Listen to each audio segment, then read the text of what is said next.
I don't know if you guys can, hear, heater going on in the back of my room. It's kind of cold in my room. Hold on, let me just, Hi, dog. I just looked back at my dog and he suddenly looked back up at me. He's so cute. Wish I could show him on camera. Why are you crying? You got your face all messed up. And I guess that's what you get when you got your face all floppity. Genetics is a bitch.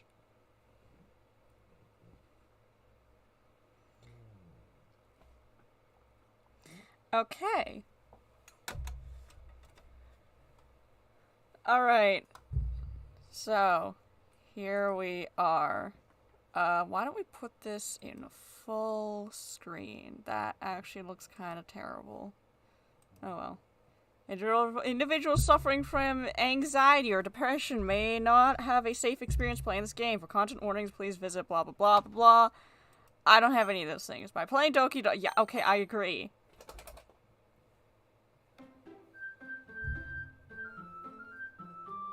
This game is not suitable for children or those who are easily disturbed. Okay, new game. Falky. Do I want to put Falky or do I want to put something funny like your mom? No, let's put Falky. Okay, let's not be immature. Hey! I see an annoying girl running towards me from a distance, waving her arms in the air like she's totally oblivious to any attention she might draw to herself. This game got called demonic by Fox News when it came out. That's how you know it's good. That is the shit. You know it's the shit when it gets called demonic. Someone please give me a lobotomy. Do you want to give me a lobotomy, dog? Do you want to give me a lobotomy? Do you want a lobotomy? I'm gonna give him a treat. I'm not gonna give my dog a lobotomy. Can you imagine if I gave my dog a lobotomy? PETA would be up my ass. Will PETA go after me? Because I'm a furry, right? And I'm pretty sure a lot of people in PETA are like furries, but they're like a different breed of furry. They're like a unique, extra twisted kind of furry. I'd honestly... Actually, no. You know what? I'd rather deal... Okay, hold on. No. Now I don't know. Which would you rather deal with? Those furries that draw really horrific furry porn, or would you rather deal with a, PETA furry? One that's constantly screaming at you for not being vegan. Anyways, like she's totally oblivious to any attention she might draw to herself. That girl's Sayori, my neighbor and good friend since we were children. You know, the kind of friend you'd never see yourself making today, but it just kind of works out because you've known each other for so long. We used to walk to school together on days like this, but starting around high school, she would oversleep more and more frequently, and I would get tired of waiting up. But if she's going to chase after me like this, I almost feel better off running away. However, I just sigh and idle in front of the crosswalk and let Sayori catch up to me. I overslept again! But I caught you this time! Maybe, but only because I decided to stop and wait for you. You say that like you were thinking about ignoring me.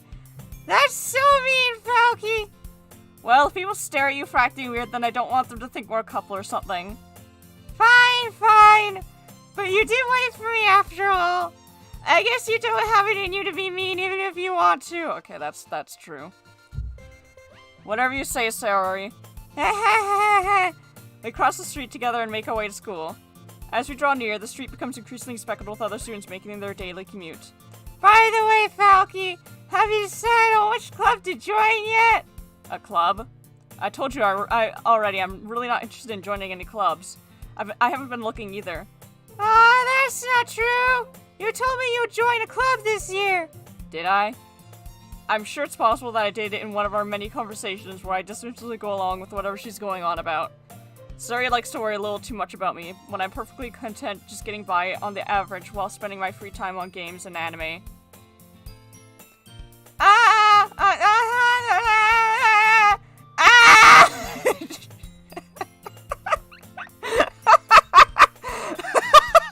Why is this so funny? I was talking about how I'm worried that you won't learn how to socialize or have any skills before college. Oh, hi, dog. No, I'm not letting you outside. Fuck off. Go away. I'm busy. Look, I can pet you, but you can't just sit and stare into my soul while wagging your little tail, okay? You big slobbery beast. Come here. I'm gonna give you a kiss. Come here. Mwah. Good boy. Now lay down. Down? Okay, whatever. Anyways! Your happiness is really important to me, you know. And I know you're happy now. But I die at the thought of you becoming a NEET in a few years because you're not used to the real world. You trust me, right? Don't make me keep worrying about you. Alright. I'll look at a few clubs if it makes you happy. No promises, though. Well, you at least promise me you'll try a little? Yeah, I guess I'll promise you that. Yay! Why do I let myself get lectured by such a carefree girl? Whether that, I'm surprised I even let myself relent to her. I guess seeing her worry so much about me makes me want to ease her mind at least a little bit, even if she does exaggerate everything inside of her head. The school day is as ordinary as ever, and it's over before I know it. After I pack up my things, I stare blankly at the wall looking for an ounce of motivation. Clubs! Zoe wants me to check out some clubs. I guess I have no choice but to start with the anime club. Hello! Oh hey, hi Firefang. Sayori? Sorry, you must have come into the classroom while I was spacing out. I look around and realize I'm the only one left in the classroom. I thought I catch you coming out of the classroom when I saw you just sitting here and spacing out. So I came in!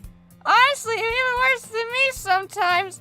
I'm impressed! Fox News also called an Xbox a corruption of the innocent filled with humor games.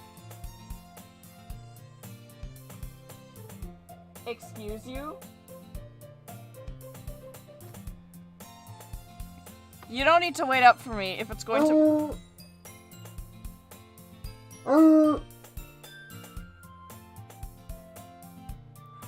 You don't need to wait up for me if it's...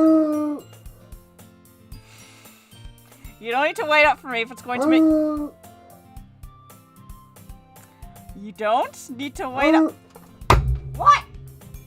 I'm not... Bro, you're just gonna eat your own shit outside, okay? You always do that. And you never listen to me when I call you back. You're gonna spend like 15 full minutes outside in the cold, freezing your paws off, and then you're gonna come limping in like, oh, my paws are cold. Why didn't you let me in? Because you just sat out there eating shit. Why do I even try with your dog? You're already gone too. Doggo just waiting for a human speech to intro. Well, he's left, so you wanna know what I'm gonna do? I'm just gonna close the door. Fuck my headphones.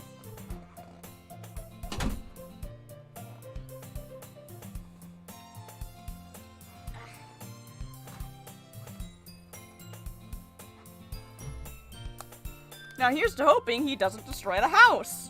Because I can't hear him destroying the house.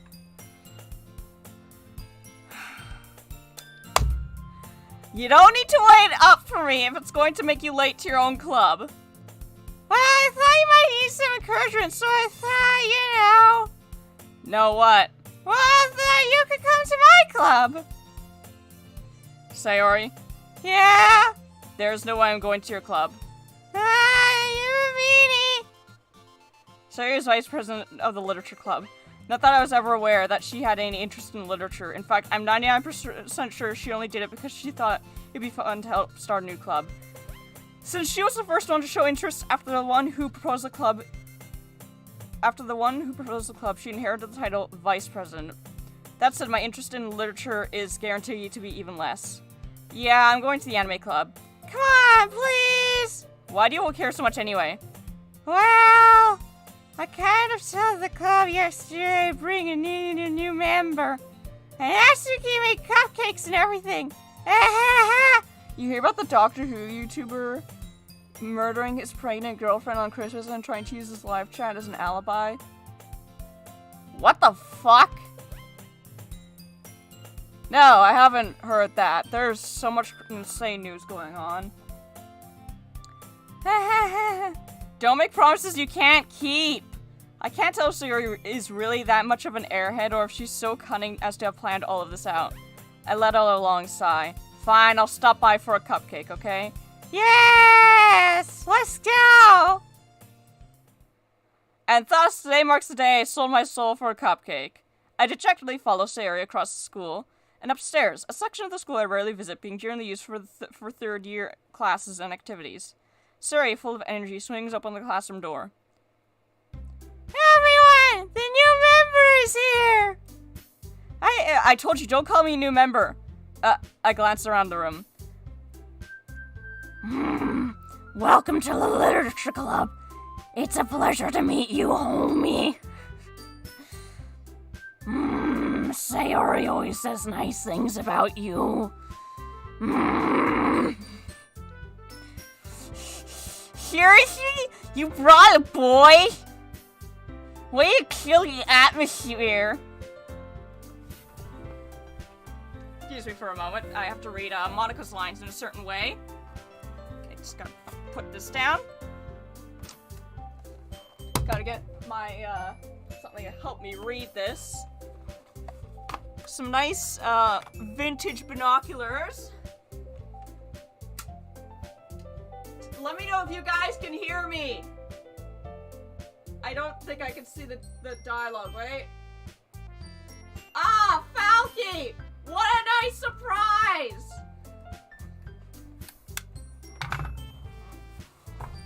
This is gonna... Okay, maybe I should do it close to the mic instead. It's either far away from the mic or close to the mic. What do you guys prefer? Do you prefer... Ah, Falky, what a nice surprise! Or far away? Hold on, I don't know if any of you know what this is. I don't know if this is just like a prairie thing or, you know, rural hick town thing. But I have something that's keeping me warm. It's called a wheat bag. It has like flax seeds in it and you stick it in a microwave and then it's supposed to keep you warm. Natsuki, my beloved, I was away for an hour just a bit ago and I ended up missing someone calling the server a haven for bigots and linked Wikipedia articles regarding sorcery. I'm sorry, wait, which server? Wait, do you mean my server? Close Falky, peeks the mic. Okay. I can also do ASMR. Apparently, Firefang really likes my ASMR. Falky, what a nice surprise. Okay, I'm never doing that again. I don't know what that sounds like. I don't want anyone to clip it. I don't want to know what that sounds like. You guys are gonna clip it now that I've said I don't want it clipped. Anyways. Ah, Falky, what a nice surprise! Welcome to the club! ...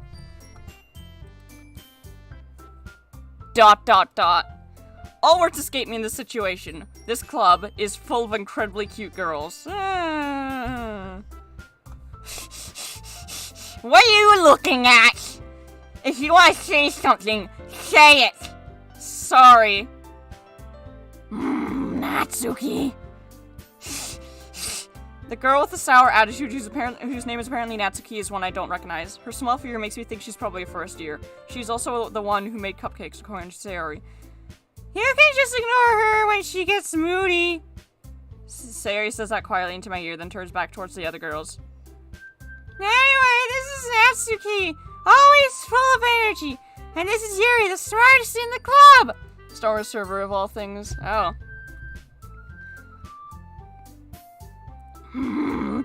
Don't say things like that, homie. Yuri, who appears comparatively more mature and timid, seems to have a hard time keeping up with people like Sayori and Natsuki. Well, it's nice to meet the both of you. Hey, it sounds like you already know Monica! Is that right? That's right! It's great to see you again, Falky! Monica smiles sweetly.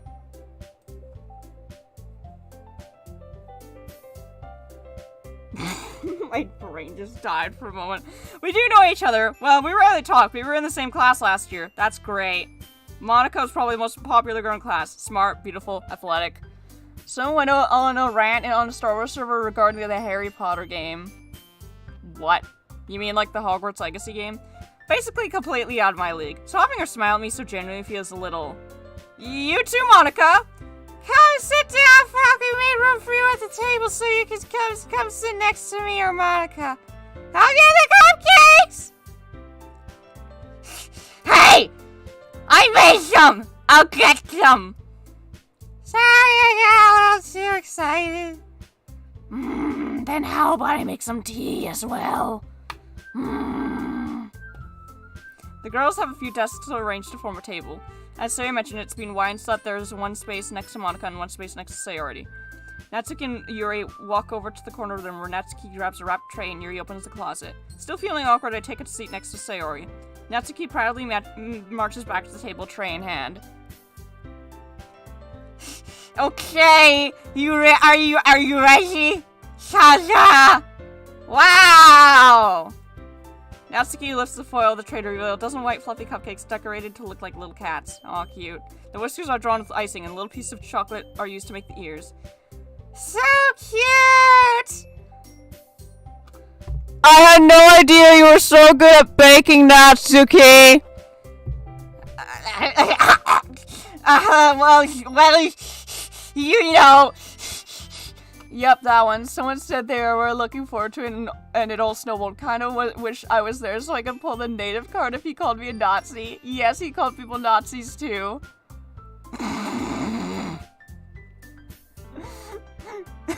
Now I'm just imagining you. You're just like, it's like you're playing Yu-Gi-Oh! While you're arguing with someone and you just like flip up the native card. You banish them to the Shadow Realm. Holy crap, this monkey is worth 11 characters. Huh. Just Sari and take one. Sari grabs one first, then Monica, I follow. It's delicious! Sari talks to her mouth full and has already managed to get icing on her face. I turn the cupcake around my fingers, looking at the best angle to take a bite.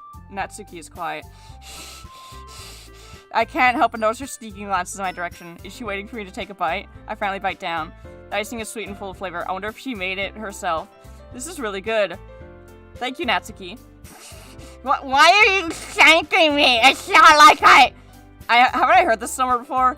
Make them for you or anything. I thought you technically did. Sayori did. Well, maybe! But not for you. You, dummy.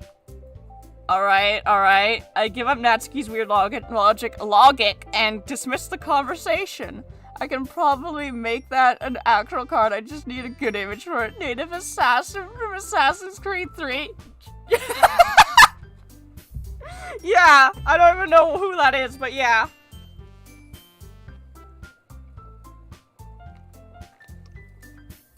Speaking of, games, I've been putting serious thought into, buying, Oblivion and Morrowind. Problem is that my headphones are starting to fall apart, but they still work just fine, and they probably won't fall apart fully for a long time, but... whatever. Also, we're gonna pause here to go on an angry tangent. So, today was the first day of the new semester. I have to do credit recovery because I'm so fucking dumb that I have to do credit recovery for math. So my spare in the morning is no longer a spare. It's an ASP where I will now work on math. Where I will do hard labor and work on math. But you know, it's good. It's okay. But then I gotta take the bus to massive douche school, the biggest school in my city. It's like on the outskirts of butt-fuck nowhere, and people are like, oh, you know, you could always walk to and from there. No! Anyways, we're okay, I'm moving on, okay? So, it's massive, but I find my classes easily. It's a little cramped, and as I was walking through the halls, I was actually surprised to think that this actually looked like those stereotypical high schools you see in movies. Which is weird because the high school I'm at for some reason doesn't look like that, but the one I went to does. And this school is huge. Luckily, my classes are in, like, easy distance of each other, but my god. And apparently, when I was talking to one of the kids from my school that was going on the bus with me, I said, oh, yeah, it's my first time going to a massive douche school, and they're like, oh. Oh. which didn't help. But then here's my fucking issue. I packed up my backpack with my binder, right? And I headed off. I don't know if I can carry my binder, because I might actually have to start carrying my fucking lunch kit, because okay, so here's how lunch works, okay? 12:20, I'm pretty sure it's 12:20 is when lunch is, right? It ends at 1:20. The bus comes at 12:50. I got picked up at like 12:57. I had like 10 minutes to grab my lunch from my locker and eat. I only had a single egg roll and a single dumpling. And you wanna know what the best part of all that is?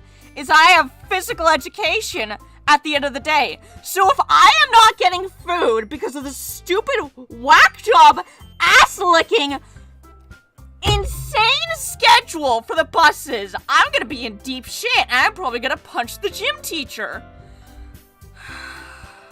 And there's not a thing I can do to change it, and I am really not looking forward to having to eat lunch with giant douchebag school kids. I mean, so far they've been okay, but like, oh god. And that means I can barely find time to hang out with Firefang. I literally told her last night, she's like, oh yeah, can you help me with some Skywalls? I'm like, yeah, of course I'll help, at lunch! I never made it to lunch! Well, I did. With fucking 10 minutes to spare. So, yeah. I'm pissed. I'm very pissed. I'm very mad. Oh, and that's not the best part. It's never guaranteed that the bus will come at 12:50. It's never guaranteed. It fluctuates. It fucking fluctuates. Anyways, I'm home. Ah! I'll be right back. Can someone clip that? That's funny.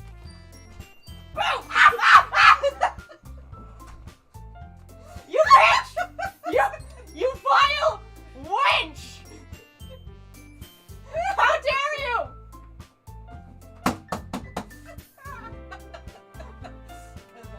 I love you too.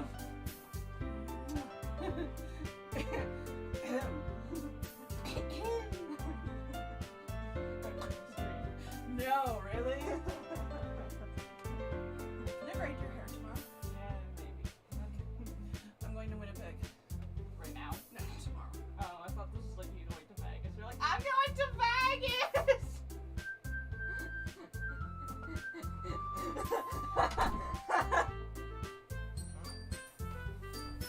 Okay, I'm back.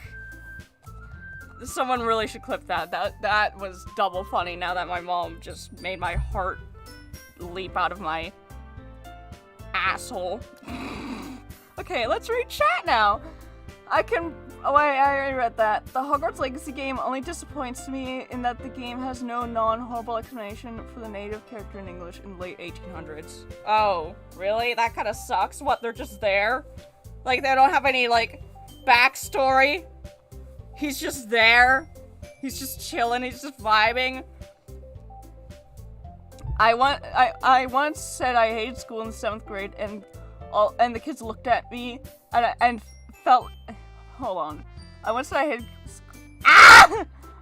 hated school in the 7th grade, and the kids all looked at me and felt like said their mothers were all Coca-Cola addicts serving stone for Prince of Coca-Cola. Vile witch. Yes, 12:20, 1:20. Thank you, Firefang.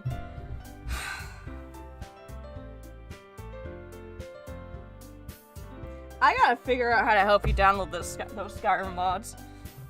Wait, maybe when we go out, to the beading shop, maybe I can hang out with you that day, and then I can help you. I can help you give, Miku massive tits. What is wrong with me?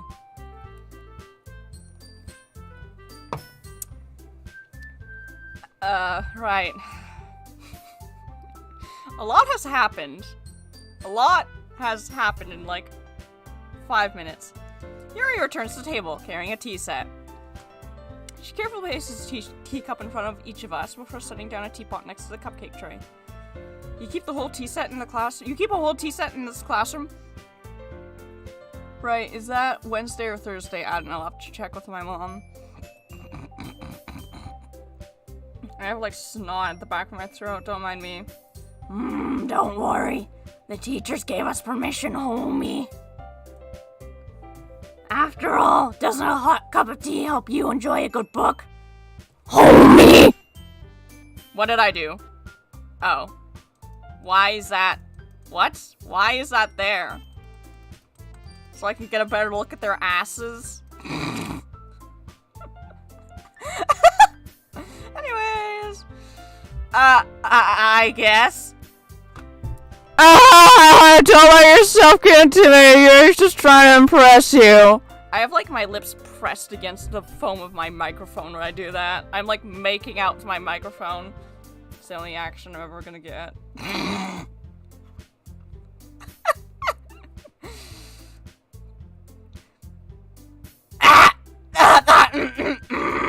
That's not. Insulted, Yuri looks away. I meant that, you know. I believe you. Well, tea and reading might not be a pastime for me, but I at least enjoy tea. I'm glad. Yuri faintly smiles to herself in relief. I'm probably gonna switch Yuri's voice to Lois Griffin voice because I cannot do the Marge Simpson voice for long. Monica raises his eyebrow, then smiles at me. So, what made you consider the literature club? Falky! I was afraid of this question. I found a 60-minute video explaining how to install mods for Morrowind as told by an AI mimicking Dagoth, the main villain of Morrowind. I found a video of Dagoth offering you chocolate milk. Anyways, I was afraid of this question. Something tells me I shouldn't tell Monaco that I was practically dragged here by Sayori. Well, I haven't joined any clubs yet, and Sayori seemed really happy here, so... That's okay! Don't be embarrassed! Where the fuck did my mouse go? I can't see it with a massive microphone in my face. Oh shit, did I just break the fourth wall? I'm not supposed to do that for another 2 hours of gameplay! Fuck!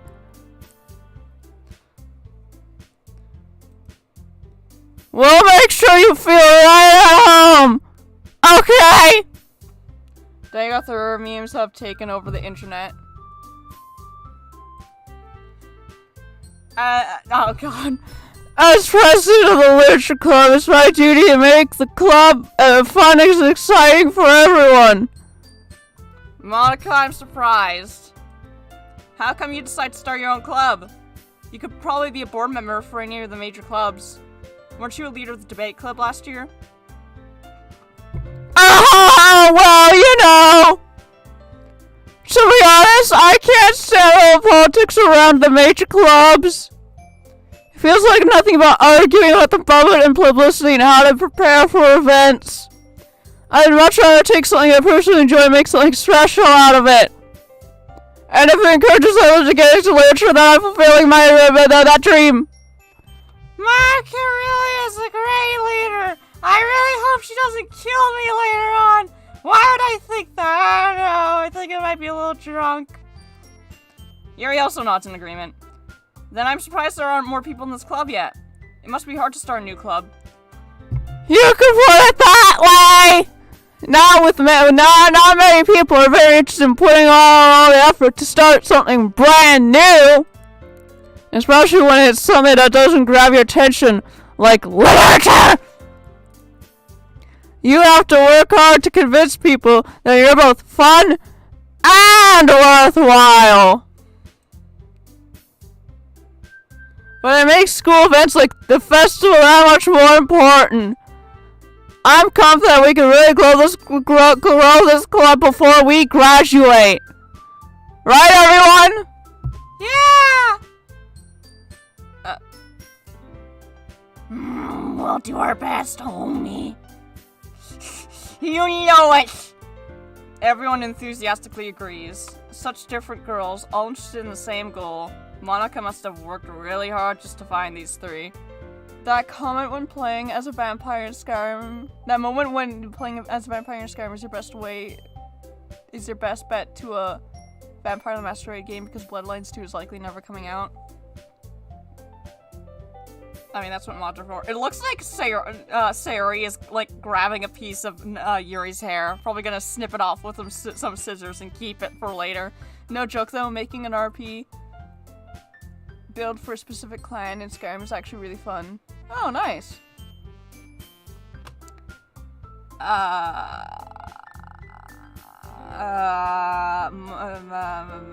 Maybe that's why they were also delayed by the idea of a new member joining. Though I still don't really know if I can keep up with their level of enthusiasm about literature. So Falky, what kind of things do you like to read? Well, considering how little I've read these past few years, I don't really have a good way of answering that. Manga. I muttered quietly to myself, half joking. Natsuki's head suddenly perks up. It looks like she wants to say something, but she keeps quiet. Then not much of a reader, I guess. Well, that can change. What am I saying? I spoke without thinking after seeing Yuri's sad smile. Anyway, what about you, Yuri? Well, let's see. Yuri traces the rim of her teacup with her finger. My favorites are usually novels that build deep and complex fantasy worlds.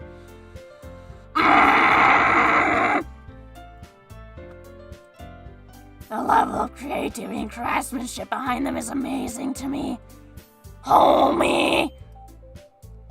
And telling a good story in such a foreign world is equally impressive. Yuri goes on, clearly passionate about her reading. She seems so reserved and timid since the moment I walked in, but it's obvious by the way her eyes light up that she finds her comfort in the world of books, not people.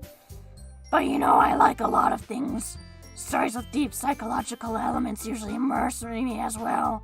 Homie, isn't it amazing how a writer can so deliberately take advantage of your own lack of imagination, completely throw you for a loop? Anyways, I've been reading a lot of horror lately. I read a horror book once. I just really grasped at something I can relate to at a minimal level. At this rate, Yuri might as well be having a conversation with a rock. Really? I wouldn't have expected that, Yuri. Or someone as gentle as you. I guess you could say that. Also, I have suddenly grown in size. I now tower over you, Monica, and I will proceed to kick you out the window and take over this club myself. Lazambora would be OP in Tamriel. Shadows and Elder Scrolls represent what is, what will be, what was, and what could have been. The rivals an Elder Scroll in terms of raw power and potential. Really? That's cool. Can you master shadow magic? If that's a thing, please tell me there's shadow magic. Please tell me I can get power through shadows. I don't know. Every day I imagine a future where I can be with you. In my head is a pen, and that will write a poem of me and you. I guess you could say that. But if a story makes me think, it takes me to another world, then I really can't put it down. Surreal horror is often very successful at changing the way you look at the world, if only for a brief moment. Homie.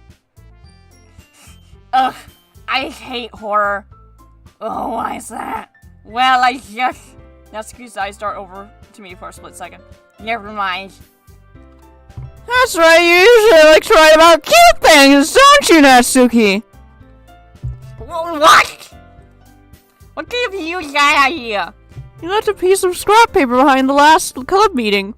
It looked like you were working on a poem called... Don't say it out loud! And give that back! Fine, fine. Hey, your cupcakes, your poems, everything you do is just as cute as you are. Oh, Sari's probably gonna get decked by a short person. Azra Nightwielder was a red guard shadow mage who mastered the power and ascended, but destroyed all traces of his research because of how easily it could be abused. So you have to start from scratch. Ah. Okay. What do you mean by ascended? Sari slides up to Natsuki and puts her hands on her shoulders. I'm not cute! Natsuki, you write your own poems? Well, I guess sometimes. Why do you care? I think that's impressive. Why don't you share them sometime? No! Natsuki reverts her eyes. You wouldn't like them. Yeah, not a very confident writer yet? I understand how Natsuki feels, homie. You have something in common with Natsuki. Excuse me? You, me, Home Depot parking lot. Azra became a shadow. Wait, what? He became a shadow? Does that mean there's a chance that he's lurking around as a shadow, listening in on people's conversations? Sharing my level of writing takes more than just confidence. The truest form of writing is writing to oneself. You must be willing to open up to your readers, exposing your vulnerabilities and showing even the deepest reaches of your heart. Short. When I get to school, I will deck you. Do you have experience too writing, Yuri? You have writing experience too, Yuri? Maybe you share some of your work, you'll set an example and help Natsuki feel comfortable enough to share hers. I guess it's the same for Yuri. I want to read everyone's poems. I gotta push them. I keep having to bring the microphone forwards and backwards. We all sit in silence for a moment. Okay. I am so short, I gotta pull the microphone down. Okay. I have an idea, everyone. Natsuki and Yuri look quizzically at Monica. Let's all go home and write a poem of our own. The next time we'll meet, we'll share all of them with each other. That way everyone is even.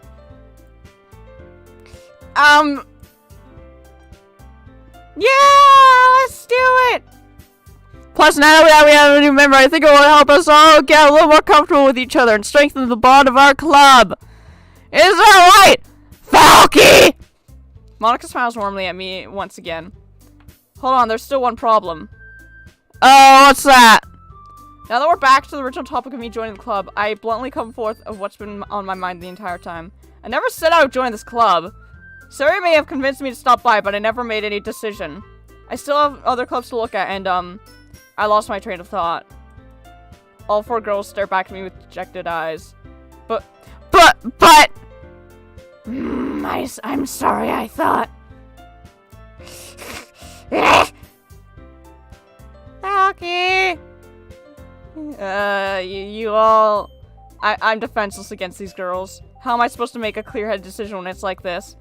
That is, if writing poems is the price I need to pay in order to spend every day with these beautiful girls. Nah, I've seen better. Right. Okay, I've decided then. I'll join the literature club. One by one, the girls' eyes light up. Yay! I'm so happy! Saya wraps her arms around me, jumping up and down. Hey. You really did scare me for a moment, homie. If you really came for the cupcakes, I would be super pissed. Then that makes it official! Welcome to the literature club! Thanks, I guess. Okay, everyone! I think with that, we can officially end today's meeting on a good note. Everyone remember tonight's assignment. Write a poem and bring it to the next meeting so we can all share. Monica looks over at me once more. Don't look at me. Falky, I look forward to seeing how you express yourself.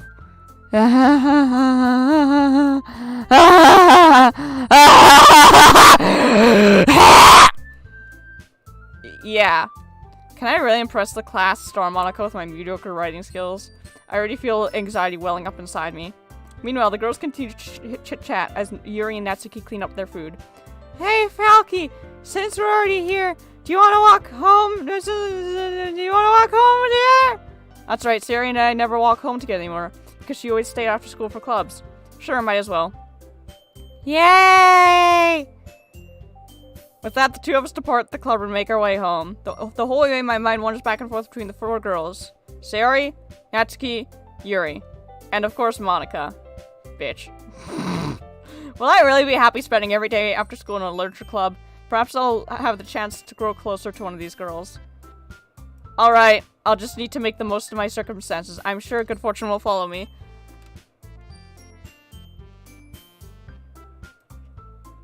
And I guess it starts with writing a poem tonight. It's time to write a poem! Pick the words you think your favorite club member will like. Something good might happen with whoever likes the poem the most! Joy! Explode! What? Fuck! Suicide. Fuck you, Yuri! Sunny! Chocolate. Damn it! Sweet. Cheer. Skirt. Fuck! Warm. Holiday. Party. Awesome. Hair. Why hair? Okay. Marriage. Clouds. God damn it. Hope. Happiness.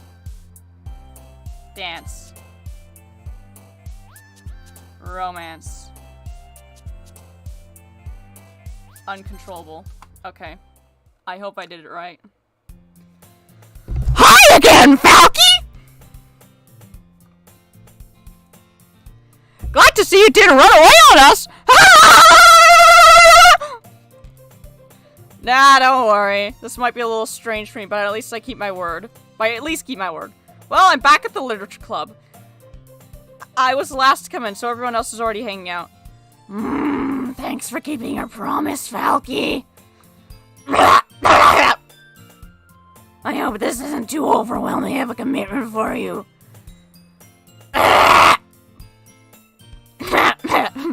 Making you dive headfirst into the literature when you're not accustomed to it.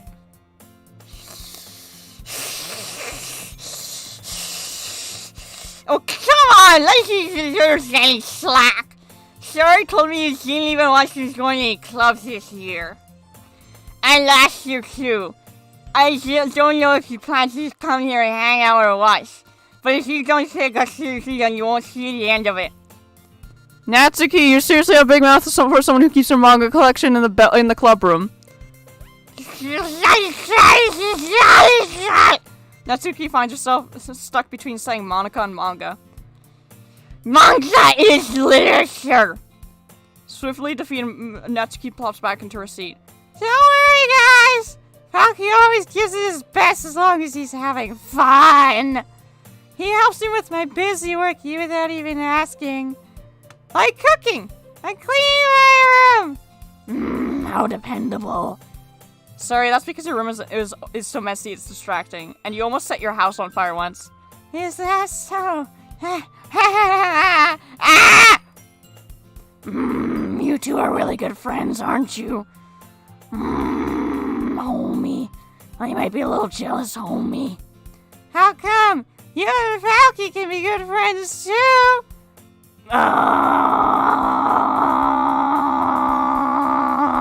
Sayori. As usual, Sayori seems oblivious to the weird situation she just put us into. Oh, Yuri, you even brought something today, you know? Wait, Sayori. Me? Not really. Don't be shy! It's really nothing. What is it? Never mind. Sorry, no, that's the wrong voice. Sayori made it sound like a big deal when it's really not. What did I do? I'm sorry, here I was thinking. I guess that means it's up to me to rescue this situation. Hey, don't worry about it. First of all, I wasn't expecting anything in the first place, so any nice gesture from you is a pleasant surprise. It'll make me happy no matter what. Is that so? Yeah, I won't make a big deal if you don't want it to be. Alright, homie. Well, here you go, homie. He reaches into her bag and pulls out a book. I didn't really want you to feel left out, so I picked out a book I thought you might enjoy. It's a short read, so it should keep your attention even if you don't usually read. And we could, discuss it. If you wanted. Remember that Family Guy scene where Quagmire molested Marge and murdered every Simpson, including the baby? Yeah, that was disturbing.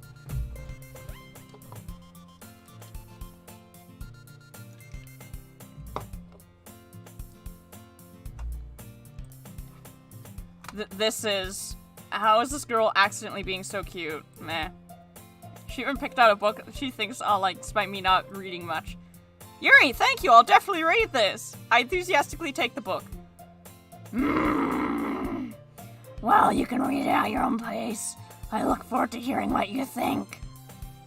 Now that everyone's settled in, I expect Monica to kick off some scheduled activities for the club. But that doesn't seem to be the case. Sari and Monica are having a cheery conversation in the corner. Yuri's face is already buried in a book. I can't help but notice her intense expression like she was waiting for this chance. Meanwhile, Natsuki's rummaging around the closet. Man, it looks like no one wants to be bothered today. I slumped down into the nearest desk. How am I supposed to occupy myself with something literature-related by myself like this? I guess I could always read some of the book Yuri gave me, but I'm feeling a little too tired to read. I could probably fall asleep right now. I close my eyes and end up listening in on Sayori's conversation with Monica. Her probably seem really lame compared to all the other clubs. Well, we can't give up. The festival's our chance to show everyone what literature is all about. The problem is that the idea of literature clubs sounds too dense and intellectual. But it's not like that at all, My mic smells... It smells like chemicals. It's probably the foam. Okay, I'm gonna give myself a bleeding nose if I don't stop. Well, just need a way of showing that to everyone. I probably shouldn't be breathing in all these chemicals.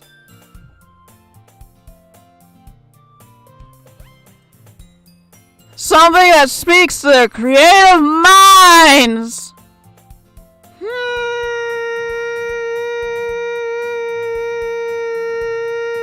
Beep, beep, beep, beep. I'm a microwave, guys. Look, I'm a microwave. Beep, beep, beep, beep. Beep, beep, beep, beep. That doesn't solve the problem, though. What do you mean? Even if we come up with the most fun thing ever, nobody will come in the first place if it's a literature event. So it's more important to figure out to get people to show up in the first place, And after they come, we can do the thing to speak to their creative minds. What's this? Sayori's taking this really seriously. It's rare to hear her deliberating like this. What's with that look, Firefang? Ha! That's a good point! In that case, do you think food will do the trick? What kind? Oh fuck. Well, I guess we could... Cupcakes! Yay! Good thinking. I used to get nosebleeds every couple weeks before my dad left. Farrell, I'm starting to think your dad might be a demon. Natsuki would love to do that!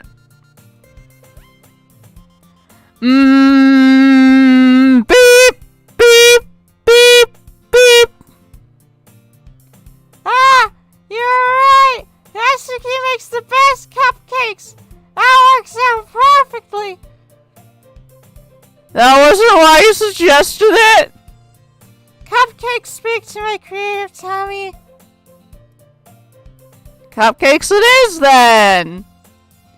I'm hungry.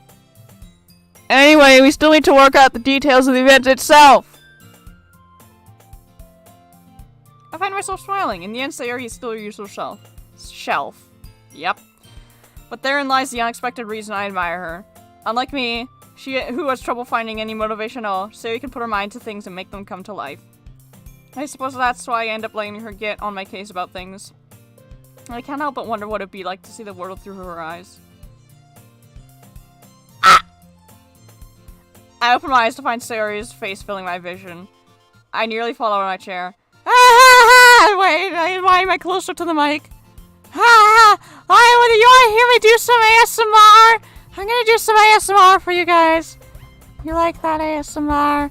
I don't know if you guys can hear it because I got foam on my microphone. I'm gonna massage my microphone. Beep, beep, beep, beep, beep, beep, beep.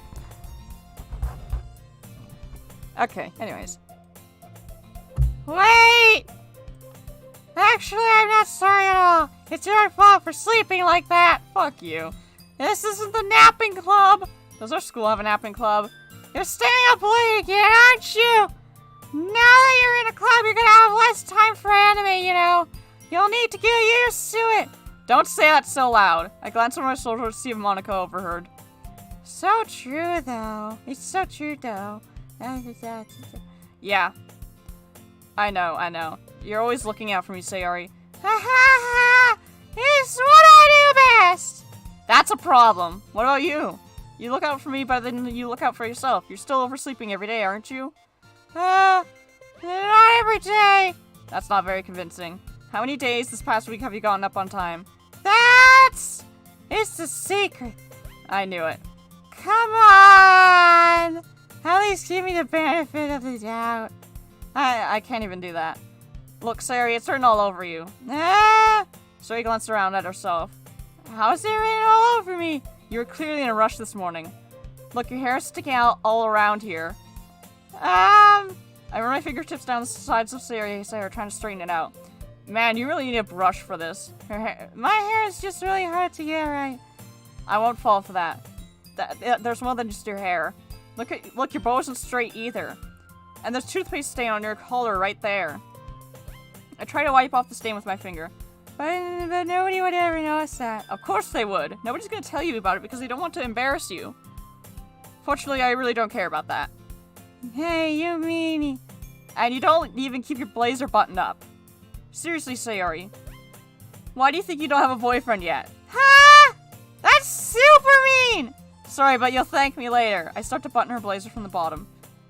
Once you see how much better it looks, you'll change your mind. This is so funny. What is? Well, I was just thinking how weird it would be to have a friend who does these kinds of things. Don't say that. You'll make me feel weird about it, stupid. It's okay, though. I'm happy we're like this. Aren't you? I guess. Hey, be careful! The button might come off! Why is this one so hard to close? I struggle to fully close the button near her chest. Does this thing even fit you properly? It did when I bought it. If you ever buttoned it, you would have noticed sooner that it doesn't fit you anymore. What are you smiling about? It means my boobs got bigger again! Don't say that out loud! Anyway, you look much better now, so, why does it feel strange to see Sayori's blazer buttoned up like that? But it's so stuffy. It's not worth it at all. Sayori hastily unbuttons her blazer once more. Ha! This is so much better! Oh, hey, Bucky, how are you? Sayori puts her arms out and twirls around. So if I keep it unbuttoned, then I won't get a boyfriend, right? What kind of logic is that? Why are you saying that like it's a good thing? Because if I had a boyfriend, then he wouldn't even let you do things like this. And you take care of me better than anyone else would anyways. Friends can be weirds. Fellas, is it gay to take a bath with your best friend? Fellas, is it gay to collect money? Because you're collecting pictures of men. Fellas, is it gay to breathe? Because you're breathing in air particles, and air particles carry other pieces of humans, so it's gay. Fellas, is it gay to be a human? Because Homo sapiens means wise man. But listen to this. Homo sapiens. Is it gay to be human? Fellas, is it gay to exist? Because the chances of you existing means that you'll encounter another man. And that's gay. Did I join at a bad time? No. Are you okay?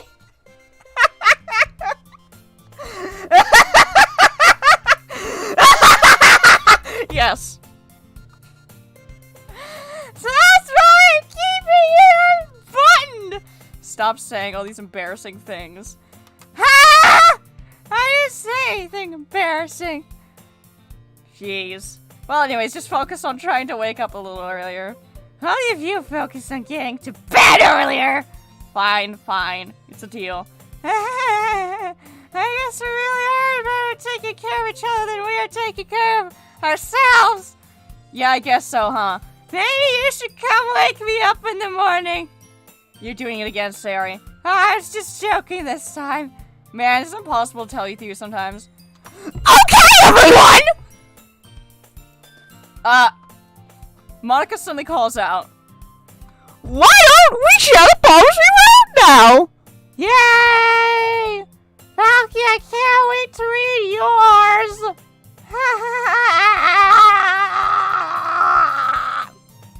Yeah, same. I fail to sound enthusiastic, but Sayori still tries a way to retrieve her poem.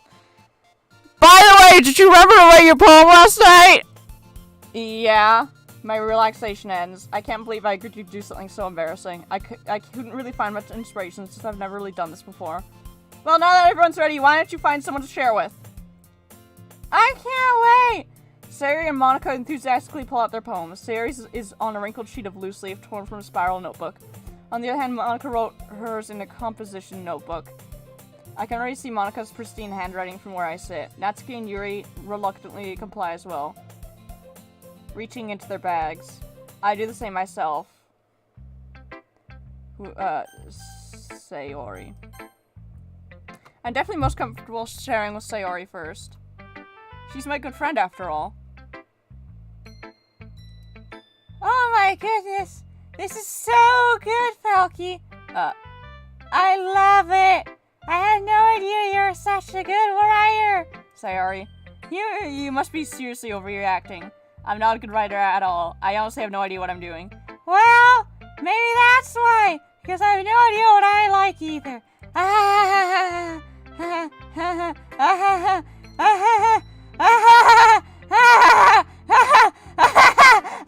Okay, jeez.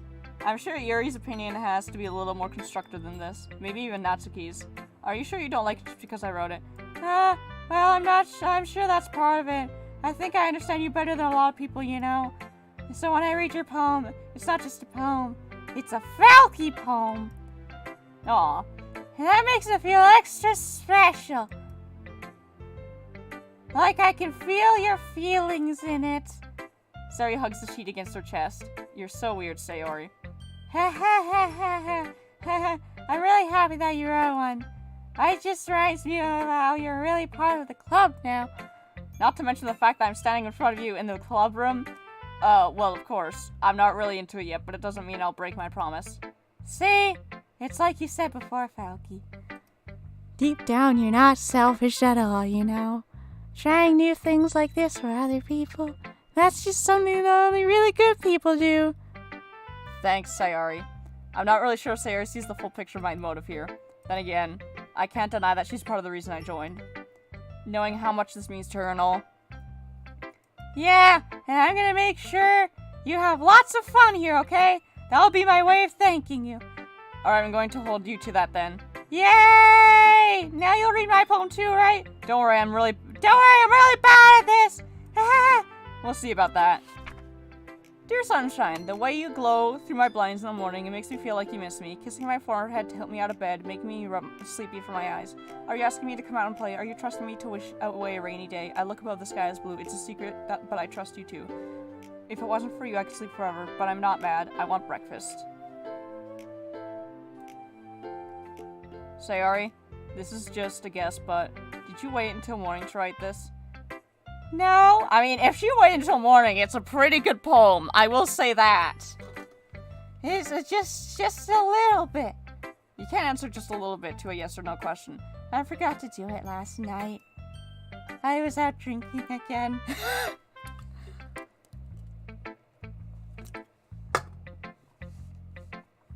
Well, at least that makes me feel a little bit better about myself. Don't be mean!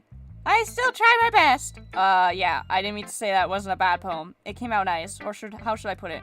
It sounds just like you. Really? Yeah, especially the last line. I made eggs and toast! Even though you were late to school? It's bad to skip breakfast. I get all cranky. Well, I guess there's no point in arguing.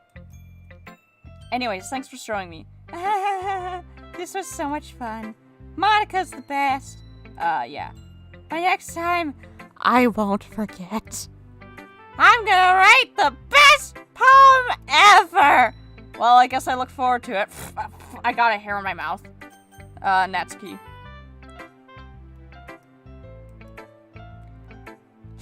Well, it's about what I expected from someone like you. That's a little blunt. Well, excuse me. It's not like I said it was bad. It's just invoking any emotions. So basically, it's not cute enough for your tastes? Do you want to get smacked? I'll pass. Well, anyway, I guess I need to show you mine. Not that you'll like it. Eagles can fly, monkeys can climb, crickets can leap, horses can race, owls can seek, cheetahs can fly, eagles can fly, people can try, but that's about it. That one's a good one. Yeah, I told you that you weren't gonna like it. I like it. Why? Just be honest. I am. Why are you so convinced that I wouldn't like it? Well, because everyone in high school thinks that writing has to be sophisticated and stuff, so people don't even take my writing seriously. But isn't the point of poems for people to express themselves? Your writing style wouldn't make your message any less valid. Yes, exactly! I really hope I don't have to read the energy bus. You probably are. Let me just get comfy in my chair. There we go.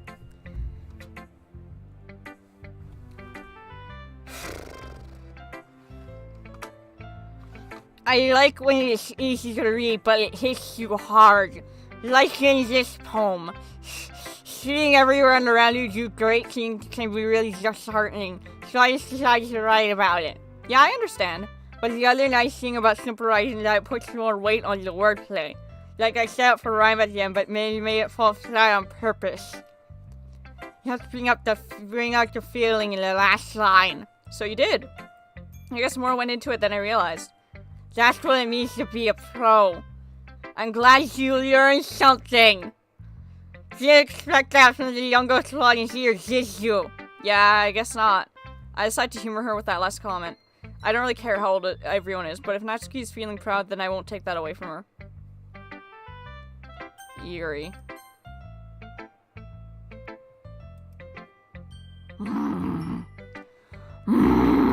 Homie. Yuri stares at the poem. A minute passes, more than enough time for her to finish reading. Oh, sorry. I forgot to start speaking. It's fine, don't force yourself. I'm not. I just need to put my thoughts into words. Hold on. Okay. This is your first time writing a poem, isn't it? Yeah. Why do you ask? I'm just making sure. I guess that it might be after reading through it. So it's that bad. No! Did I just raise my voice? I'm sorry, my voice is starting, my throat is starting to hurt from doing this voice. I might have to switch to Lois Griffin. I couldn't help but notice that it's been several minutes and we really haven't gotten anywhere. It might take you a while to get used to new people. It's fine, I really didn't notice. What were you saying? PETA. Right, it's just that there are specific writing habits that are usually typical of new writers. And having been through that myself, I kind of learned to pick up on them. I think the most noticeable thing I recognize in new writers is that they try to make their style very deliberate. In other words, they tend to pick a writing style separate from the topic matter, and then they form-fit the two together. The end result is that both the style and expressiveness are weakened. Once Yuri finds her train of thought, it's as if her demeanor totally changes. Her stammering is completely gone, and she sounds like an expert. Of course, that's not something you can be blamed for, PETA. There are so many different skills and techniques that go into writing even a simple poem, PETA.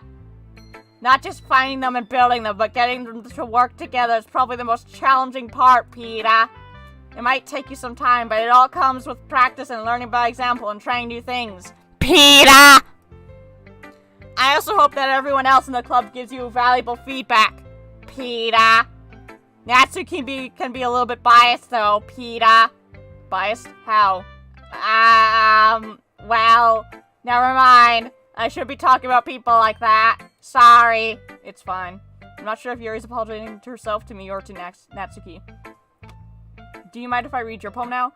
Please do, PETA. I'd love to share my thought process behind it, PETA. Yuri smiles dreamily as if that's a rare opportunity for her, which itself is kind of funny. After all, isn't this supposed to be the literature club? Ghost under the light. The tendrils of my hair illuminate beneath the amber glow, bathing. It must be this one, the lost remaining streetlight to have withstood the test of time. The lost, yet to be replaced by the sickening blue-green hue of the future. I bathe. Calm, breathing air of the present, living in the past. The light flickers. I flicker back. PETA, Chris got a girlfriend named Monica. I heard she's really nice. Hopefully it goes well between them.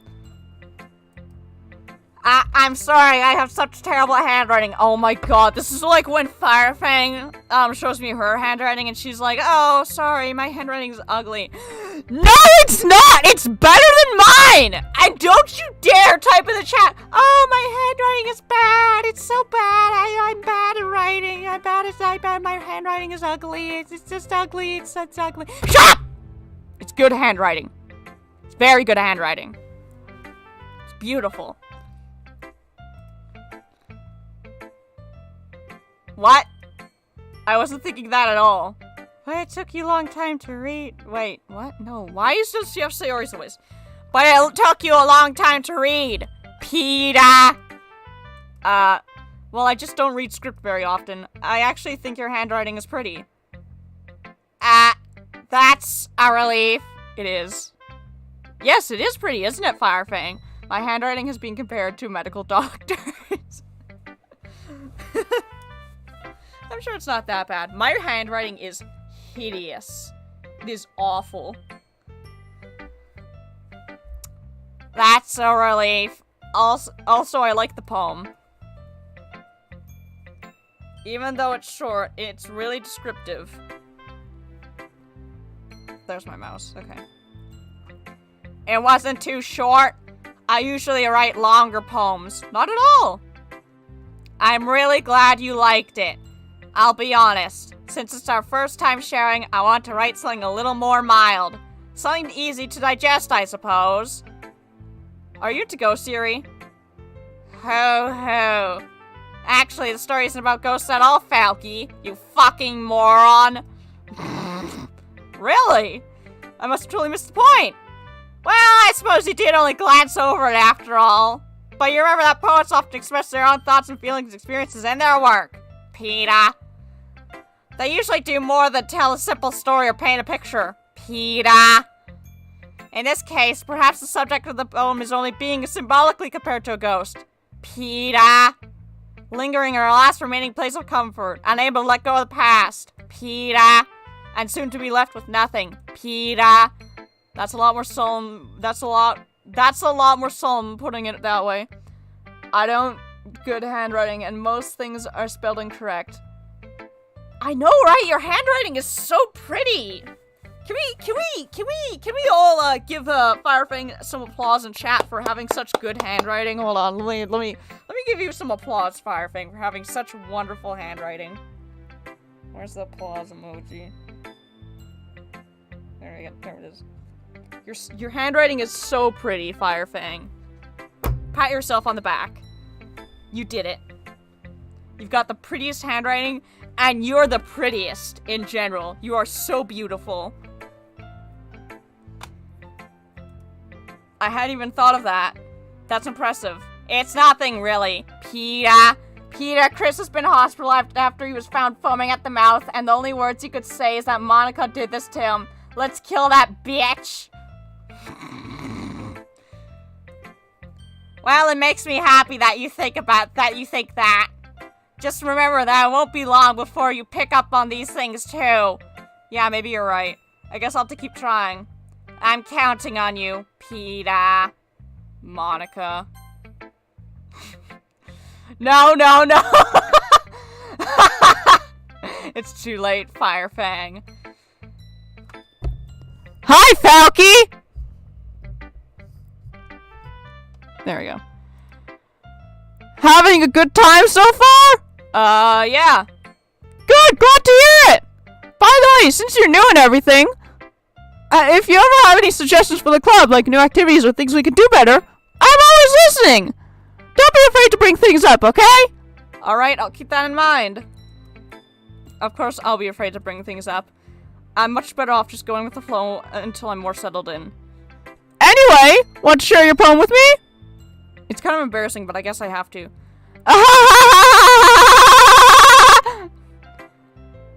Don't worry, Falky.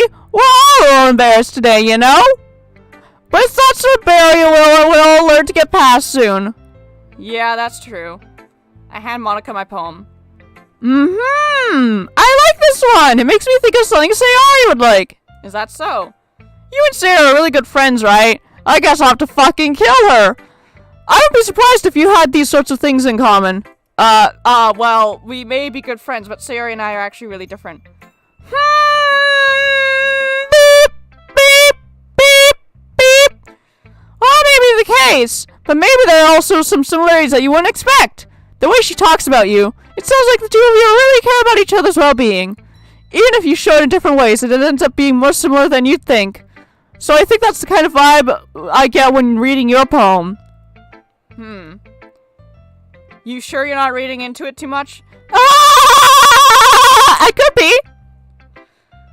Oh gosh, I sound like Yuri. But in any case, Sarah's writing has kind of a gentle feel to it.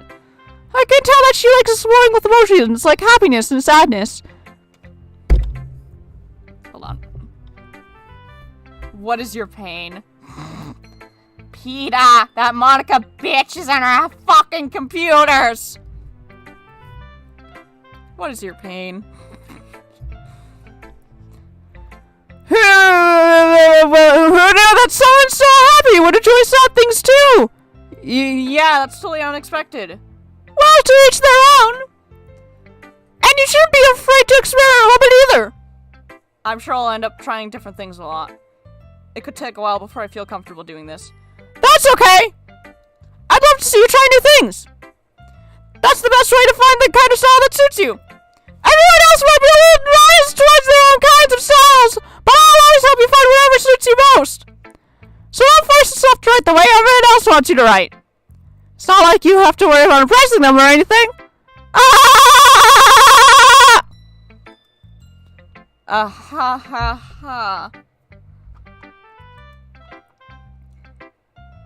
Anyways, could you read my poem now? Don't worry, I'm not very good. You sound pretty confident for someone who claims to be not very good. Well, that's because I have to sound confident. That doesn't mean I always feel that way, you know? I see. Well, let's read it then. You guys can probably hear my face bonking against the mic every time I have to get close to it. Hole in the wall. I'm sorry. It could have been me. See the direction the spackle protrudes? A noisy neighbor? An angry boyfriend? I'll never know. I wasn't home. I peer inside for a clue. No, I can't see. I reel, blind like a film left out in the sun, but it's too late. My retina is always scorched with a permanent copy of a meaningless image. It's just a little hole. It wasn't too bright. It was too deep. Stretching forever into everything, a hole of infinite choices. I realized now I wasn't looking in, I was looking out, and he on the other side was looking in. Oh fuck, she's become self-aware. So what do you think? It's very freeform, if that's what you call it. So I'm not really the right person to ask for feedback. Ah! It's okay. Yeah, that kind of style's gotten pretty popular nowadays. That is a lot of poems have been putting emphasis on the timing between words and lines. Okay. There we go.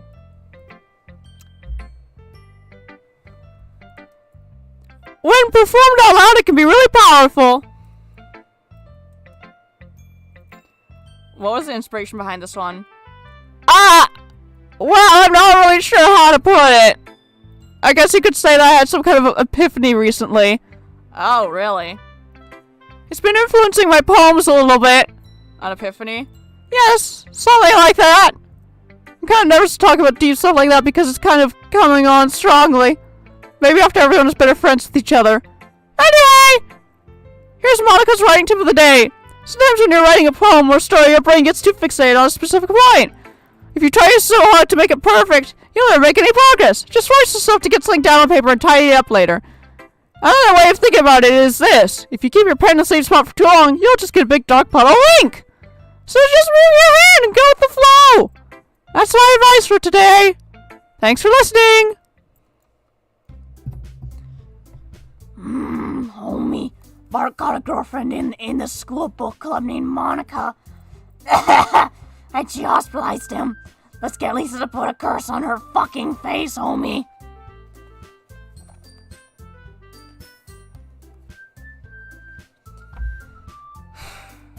I guess that's everyone. I glanced around the room. That was a little more stressful than I anticipated. It's as if everyone is judging me for my mediocre writing abilities. Even if they're just being nice, there's no way my poems can stand up to theirs. This is a literature club after all. I sigh. I guess that's what I ended up getting myself into. Across the room, Sayori and Monica are happily chatting. My eyes landed on Yuri and Natsuki. They gingerly exchanged sheets of paper, sharing their respective poems. As they read in tandem, I watch each of their expressions change.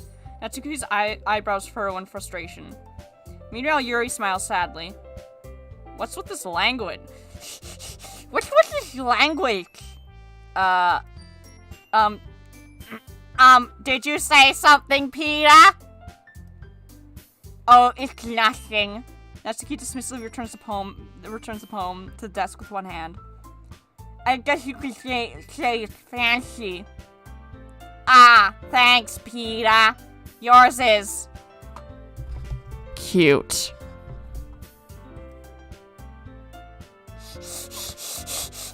Cute? Did you completely miss the symbolism or something? It's clearly about the feeling of giving up. How can that be cute?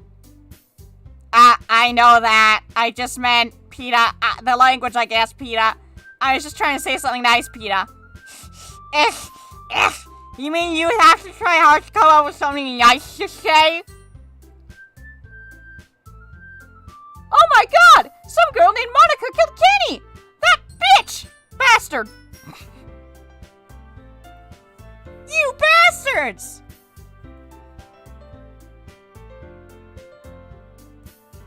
Thanks, but it really didn't come out nice at all. Well, I do have a couple suggestions, Peter. If I was looking for suggestions, I would have asked someone who actually likes it. Which people did, by the way.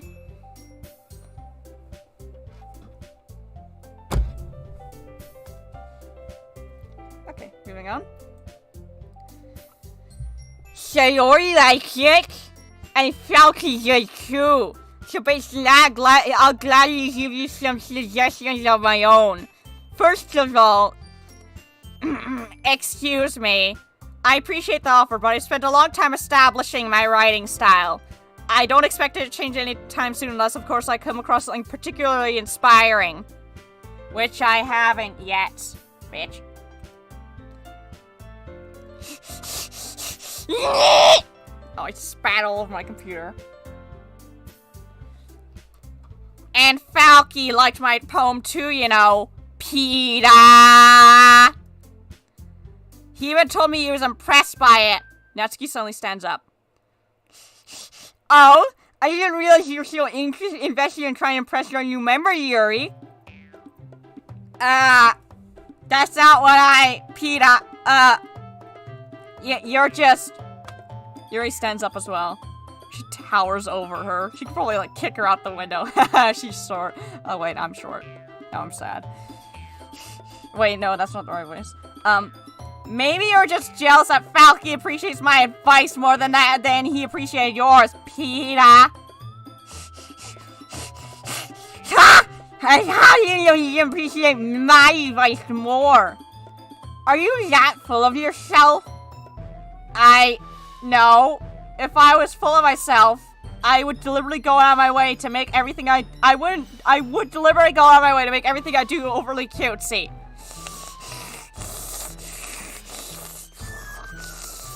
Oh god, I am spitting all over my computer. I gotta, like, lean back when I do that voice. Peter, I found out Monica's a video game character. Chris needs to touch some grass. Is everyone okay? Well, you know what?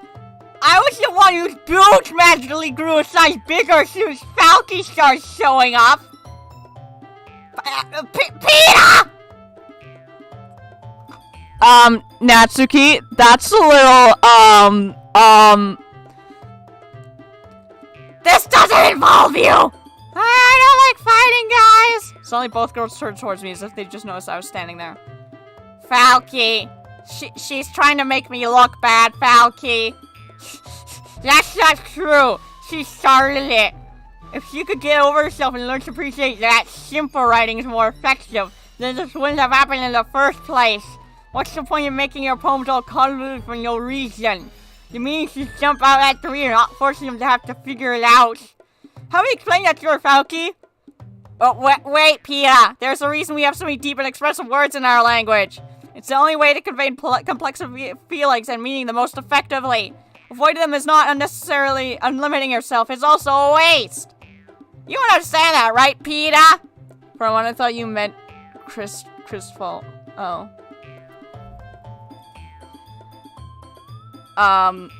Well? How did I get dragged into this in the first place? It's not like I know anything about writing. But whomever I agree with, they'll probably think more highly of me. So of course it's going to be Sayori. Natsuki. Natsuki glares at me, drawing up any words I had in my mouth. So instead I turn to Yuri. Yuri? But Yuri's expression is so defenseless that I can't bring myself anything to say to her. Sayori! Huh? Yeah! Everyone's fighting is making Sayori uncomfortable. How can you two keep fighting when you know you're making your friend feel like this? Falky. Well, that's your problem. This isn't about her. I agree. It's unfair for others to interject their own feelings into our conflict. Yeah, unless Yuri wants to tell Yuri what a suck-up you're keeping. I would never! Or she would never, I don't know. I'm starting to get lightheaded from all these voices I have to do. It's your immaturity that made her upset in the first place. Excuse me? Are you listening to yourself? This is exactly why nobody likes... Stop! Natsuki, Yuri, you guys are my friends. I just want everyone to get along and be happy. My friends are wonderful people, and I love them because of their differences. Natsuki's poems, they're amazing because they give you so many feelings with just a few words. And Yuri's poems are amazing because they paint beautiful pictures in your head. Everyone's so talented. So why are we fighting? Because... Well... Also, Natsuki's cute and there's nothing wrong with that. And Yuri's boobs are the same way as they always were. They're big and beautiful. Sayori. Sayori stands triumphantly. Monica stands behind her with a bewildered expression. I'll make some tea, Peter. Yuri rushes off. Natsuki sits down with a blank expression on her face, staring at nothing. So this is why Sayori is vice president. I whisper to Monica. She nods in return. To be honest, I might come off as a good leader and I can organize things, but I'm not very good with people. I couldn't bring myself to interject. As president, that's kind of embarrassing of me. Nah, it's not like I could blame you.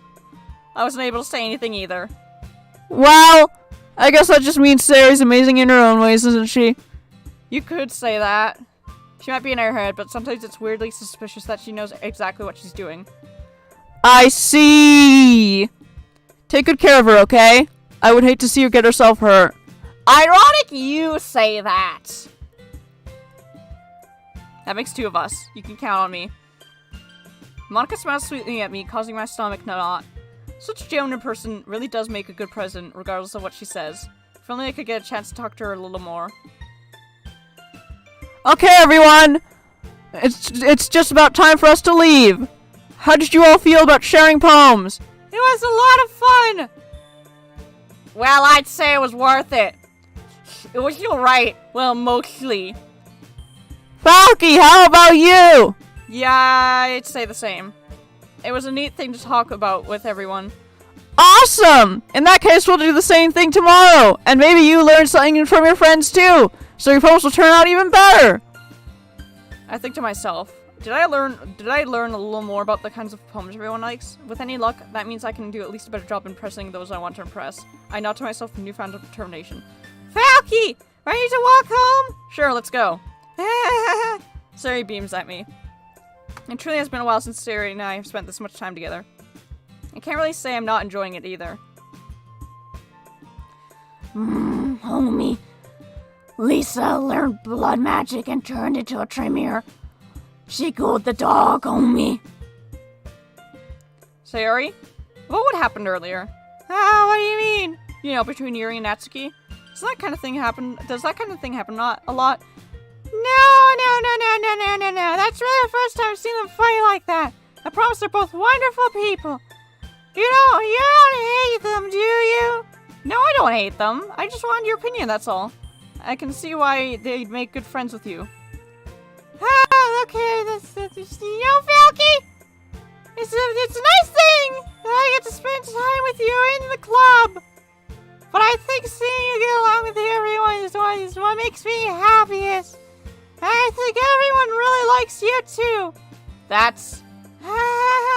every day is going to be so much fun. It looks like Sari hasn't caught on to the kind of situation I'm in. Sure, being friends with everyone is nice, but does it really need to stop there? We'll just have to see what the future holds, Sayori. I pat Sayori on the shoulder. I said that more to myself than her, but it's easy to see Sayori has an internal monologue sometimes. Okay! Yeah, let's do this. Okay, let's write one more poem. And then I'm probably gonna end the stream because I got stuff to do. I got drawings to make. Sunny. Milk. What? Color. Sparkle. Giggle. Graveyard. Sing. Sadness. Loud. Laugh. Charm.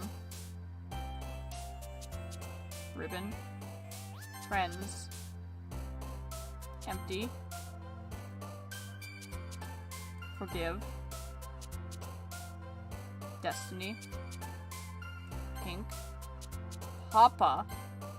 What? Kitty. Marriage.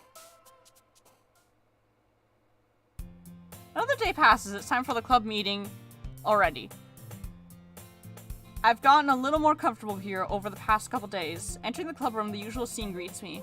Hi, Falky! Yo, Sayori, looks like you're in a good mood today. I'm just still not used to you being in the club, that's all. I see. That's a pretty simple thing to get you in the good mood. But I guess it's always the simple things with you anyway. Speaking of which, I'm kinda hungry. Will you come with me to buy a snack? No thanks. It's not like you at all! It's like with Firefang. She's like, hey, wanna come with me to get a snack? And I'm like, nah, and she... Okay, yeah. Anyways, That's not like you at all! It really is like Fire Fang. Anyways. Now I won't be able to accompany her to the canteen because I gotta go on a stupid bus and I gotta be stuck at big douchebag school. I gotta be stuck at big douchebag school. Ah! My headphones are falling off. Okay. That's not like you at all! My back hurts. I am contorting my spine in a very not so good way. Oh, hey, it's a full moon! That means the werewolves are out! And despite what some of you may think, no, I'm not a werewolf. But I am a lunatic. I have my reasons. Why don't we take a look at your purse, Sayori? Ah! Why is that all of a sudden? No reason, really. I just want to look at it. Sayori nervously retrieves her coin purse. She fumbles around with the latch and gets it open. Then she turns it upside down and lets its contents spill onto the desk. Only 2 small coins fall out. I knew it. I can see right through you, Sayori. That's not fair!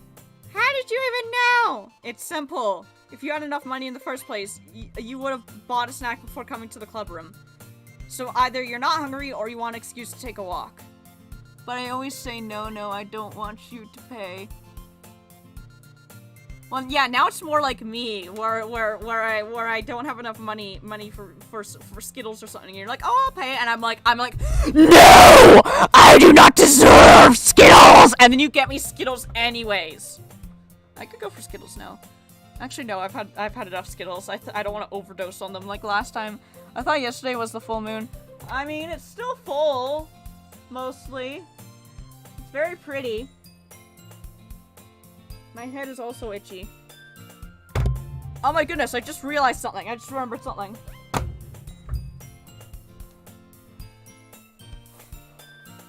Oh my goodness, there's a car outside.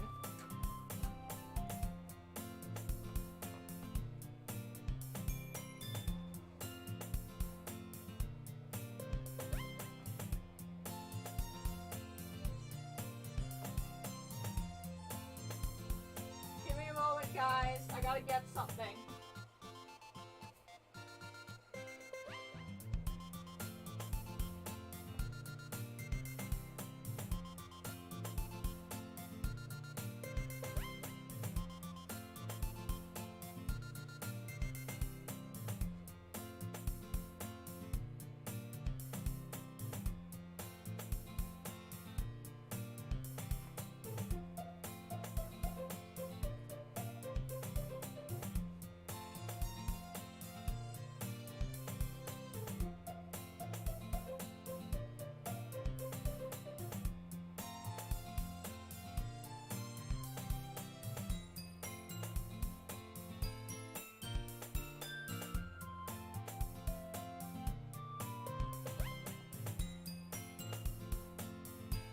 Is it?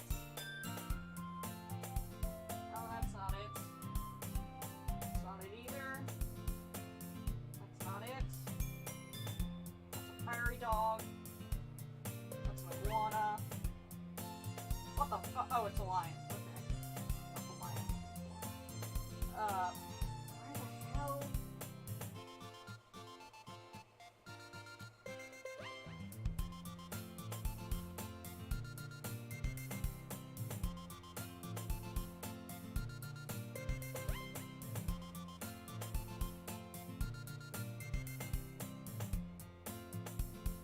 Where the hell?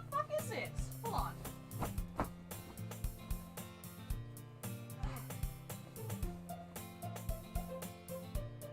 There it is. I finally found it. There we go. Okay, I got what I wanted. Oh, great. Now there's animals all over my floor. Okay, I'll clean that up later. They can just chill there. I got a lion, guys. I got a cool lion. What is wrong with me? Anyways. Its little paws are on the desk. It's so cute. I love this line. Anyways. Enough about my stuffed animal collecting. So you're either not hungry or you want an excuse to take a walk. Or you plan to conveniently forget that you spent all your money so I could lend you some. But there's one thing. There's one thing you forgot. You're always hungry. And so that only leaves the one option. Ah! I give up! Don't make me feel guilty! If you feel guilty, that means you deserve to feel guilty. Ha ha ha ha! Yuri suddenly giggles. Wait, that's not the right voice. I noticed that she was listening in. Her face is in a book as always. I wasn't listening or anything. It was just something in my book. Yuri, tell Falky to let me borrow some money. Don't get me involved like that, Sayori. Besides, you should only buy what you can responsibly afford. And frankly, after pulling a mischievous stunt like that, your suffering is fair enough retribution. I didn't mean that. I got too absorbed in my book. I really like it when you speak your mind, Yuri. It doesn't happen much, but it's the fun side of you. There's no way you could think that. You were right, though. I did something bad. Now I have to accept the revolution. Retribution. That! Still coming from you, Sayori. I guess there's a little devil inside us, isn't there? Don't let her fool you. Sayori knows exactly what she's doing. That's such a fluffy face. Okay, I need to stop. Okay, anyways, moving on. After all, she told you guys she was bringing me to the club before she even told me. But you wouldn't have come if it weren't for the cupcakes! So I had to trick Natsuki into making them! Come on, give me more credit than that, Sayori. What? Ah! I know where something smacks Sayori in the face and tumbles onto the desk. Ow! Oh, cookie! Sure enough, it's a giant cookie wrapped in plastic. Sayori glances around. Is this a miracle? It's because I paid my restitution! Retribution. Actually, that one almost worked. Wait. Okay, that was an ugly laugh. I was just gonna give it to you, but then I heard you laugh about my cupcakes. It was totally worth seeing your reaction, though. That's okay. That's so nice of you. I'm so happy. Sayori hugs the cookie. Jeez, just eat it. Sayori rapidly tears open the wrapper and takes a big bite. So good! Starts choking. Sayori suddenly clasps her hands over her mouth. I bit my tongue! You're going through a lot over just a cookie. Natsuki takes a bite of her own cookie. Yours looks really good, Natsuki. Can I try it? Jeez, beggars can't be choosers. But yours is chocolate. Yeah, why do you think I gave you that one? Fine. Still, I'm really happy that you shared this one with me. So he gets out of her seat and goes behind Natsuki, then wraps her arms around her. Oh, jeez. I get it. Cookie still in hand, Natsuki reaches up and nudges Sayori off of her. Sayori suddenly leans down, takes a bite of Natsuki's cookie. Hey! Wait, no. Hey! Did you seriously just do that? Mouthful Sayori trots away to safety.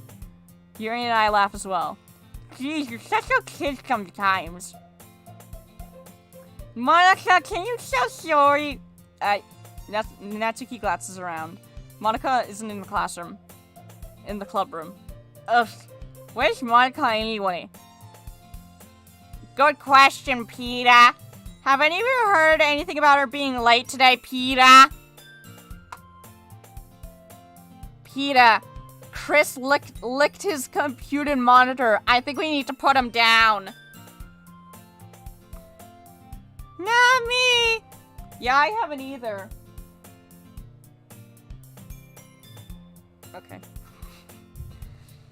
Yeah, I haven't either.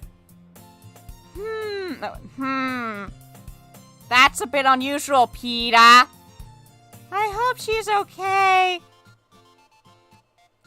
Of course she's okay. She probably just had something to do today. She's pretty popular after all. You don't think she has a... I wouldn't be surprised. She probably had more desirable than all of us combined. That's true. Excuse me? Suddenly the door swings open. Hi! Super sorry! I'm super sorry! Ah, there you are. I didn't mean to be late. I hope you guys weren't worried or anything.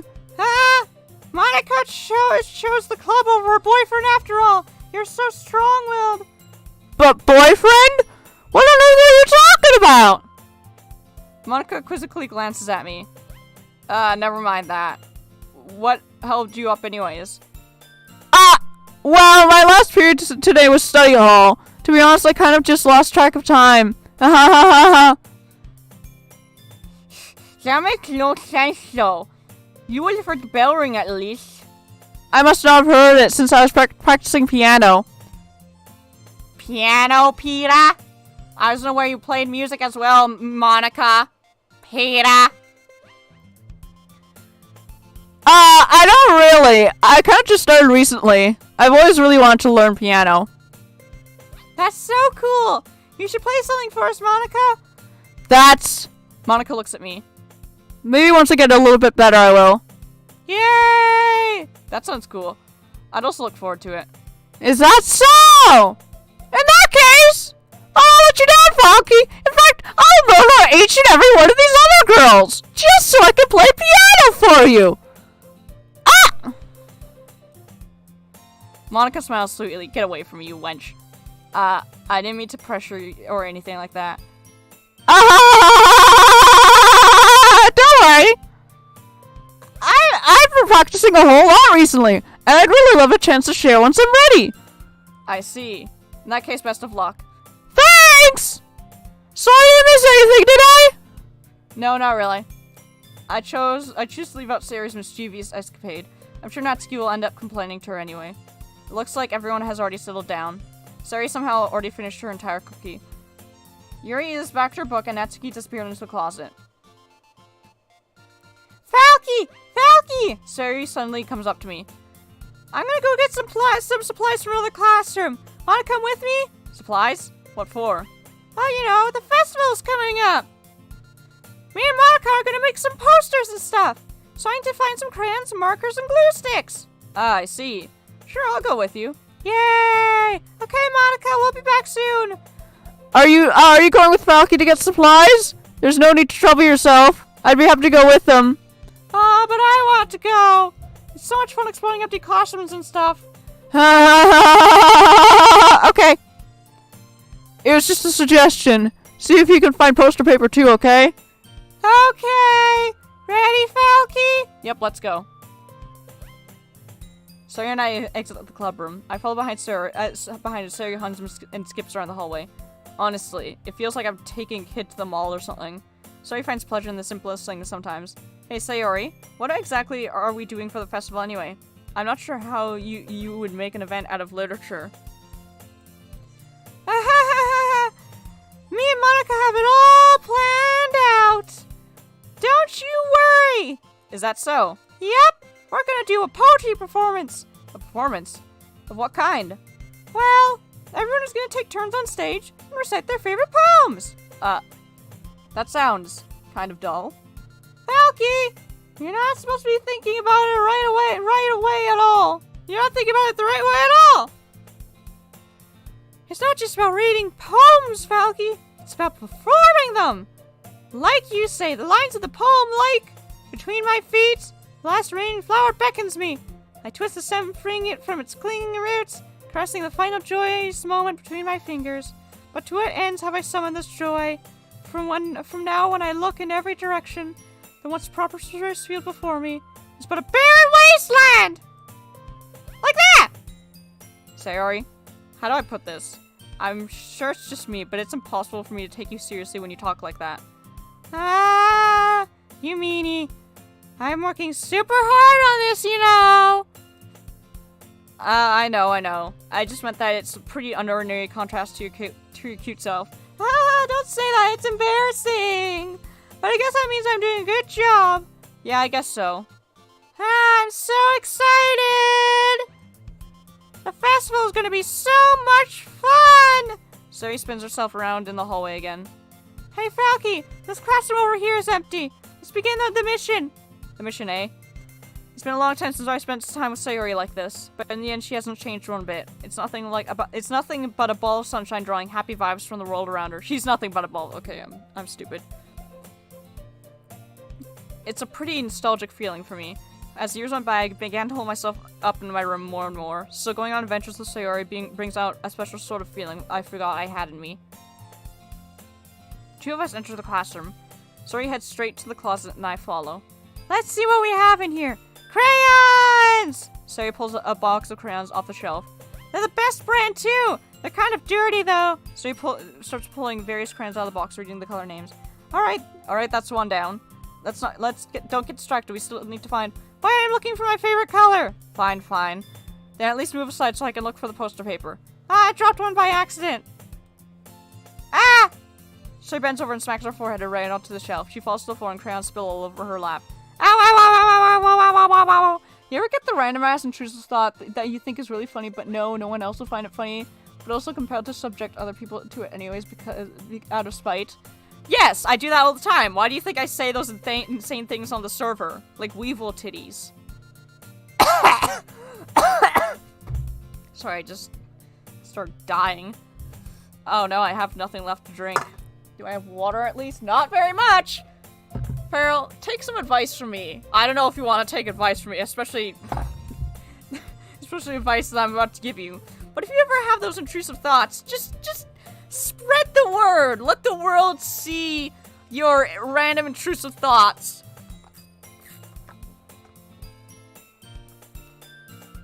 In other words, what I'm saying is, be just like me, which is bad advice, but do what you will with it. Ow. You okay? My forehead! Sayori clutches her forehead. Jeez, Sayori, that's just like you, isn't it? Come on, let me see. Since Sayori is sitting on the floor, I grab her by the waist and pull her out of the closet. Out of the closet. Okay, anyways. You have to move your hands, Sayori. But it hurts! Just do it for a second. Sayori slowly releases her hands from her forehead. I gently brush her bangs to one side. Ow! Sorry. There's a huge red mark on the center of her forehead. A bump is starting to form as well. Man, that's gonna swell up. I should find you some ice. Falky? Where would I even find ice around this time? I guess like a cold drink would do. You don't have to! I'm fine with looking like a unicorn! Might make a video about it. Basically, Barbass doing a walking animation with the audio of a lobster joke from Family Guy playing in the background. You mean I rock lobster? I love that. That would be great. I'm fine with looking like a unicorn! Even wincing from the pain, Sayori makes a silly joke. Ahaha, what are you saying? I'll be right back, okay? Okay. I pat Sayori on the shoulder and run out of the hallway. I look at the nearest vending machine. What should I get? It doesn't really matter since it will be used as an ice pack rather than to drink, but I know Sayori likes apple juice, so I purchased that one. In just a moment, I'm already returning to the classroom where I left Sayori. She has one palm on her forehead and is using the other hand to clumsily scoop crayons back into the box. At least they were already in the wrong spots before I spilled them. Sayori, here. I hand Sayori the bottle of apple juice. It's nice and cold. Sayori opens the cap and starts drinking from it. Sayori, what are you doing? It's for your forehead, idiot. Sorry, I forgot. How hard did you hit your head? Sayori places the bottle against the bump on her head. It stings. Just bear with it, it'll feel better soon. It looks like you cleaned up most of the crayons, so that's good. Hey, Falky. This kind of reminds me of you of growing up, doesn't it? Oh, what do you mean? You know how we used to play outside all the time? I would always try to keep up with you. You were kind of oblivious in some ways. Like, I usually fell behind or had trouble climbing up on the things you did. But sometimes when I tried to do things I couldn't, I would get myself hurt. I'd fall and scrape myself or get a bump, and I would start crying really hard. Ha ha ha ha. And you would rush over as quick as you could. You would try really hard to get me to stop crying. It was almost like you blamed yourself and were afraid of getting in trouble if someone found out. Even though it wasn't really your fault at all, you know? Did I really do that? Yeah, you don't remember? Come to think about it, maybe I do remember a bit. I guess I was always so focused on my games I didn't pay enough attention to you. So in a way, it was my fault. Kind of like this time too. If I wasn't rushing you out of the closet, you probably wouldn't have hit your head. Falky, I don't think you realize it, but you're always thinking about other people. Even after all these years, you're rushing to help me, even though I'm just being clumsy. You're really a sweetheart. Don't call me that. I don't really do this kind of thing all the time. I guess when it comes to you, it just feels natural. But before I even know it, I'm treating you like that. I guess that's what happens when you've been friends for so long. Really? Maybe you're right. Falky, I'm so glad that nothing's changed between us. Do you think it'll be like this forever? Forever? If I'm honest to myself, there's no telling where we'll end up for college or after that. So it wouldn't be fair for me to make any promises, but, well, I hope so. It's been like this long already, right? I can't imagine ever changing, so my hopes are up. I'm so happy. Sarah had a whimsical expression in her eyes. We remained silent for a moment. She's so silly and clumsy on the outside, but when I see her deep in thought like this, it makes me not want to disturb her. I guess we should go back. I don't want to worry Monica, you know? Good luck with that. She's gonna see your forehead either way. Not if I hide it under my bangs. Sorry hops to her feet. Ah! She clutches her forehead again. Don't stand up so fast after hurting yourself. Ah! Well, I guess it's too late now. Anyways, let's go. I follow Sayori out of the classroom. Sayori plays with her bangs to try to hide the bump without much success. In a moment, we make it back to the classroom. Ah, you're back! Good timing, I was just about to start with sharing our poems. Sayori, your forehead. She's fine, don't worry about. I was playing with the crayons and smashed my forehead onto the shelf! Well, anyway, were you able to find anything we needed? Uh-huh, I have it right. Sayori frantically glanced around herself. I forgot all the stuff! Calm down, Sayori. I have it all right here. I found the poster paper too. Ah! Sounds like you ended up doing all the work, Falky!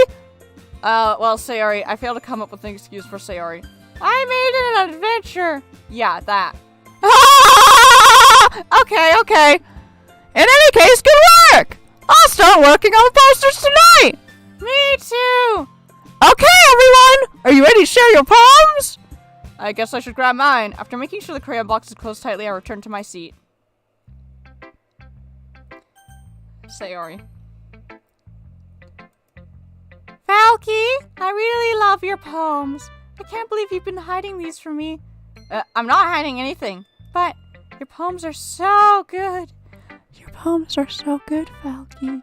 I love your poems, Falky. Okay, I'm gonna stop that. That's disturbing. Okay, Yesterday's and this one's too. You can't tell you haven't done this before. I mean, you're really the only one who feels that way, so. No way. Not even Natsuki? Well, I guess Natsuki is the least likely to admit how much she likes something, but I don't think it's like I didn't even read that. What do you mean? Well, I guess I'll be honest about it. It's a lot easier to write poems when I'm thinking about you.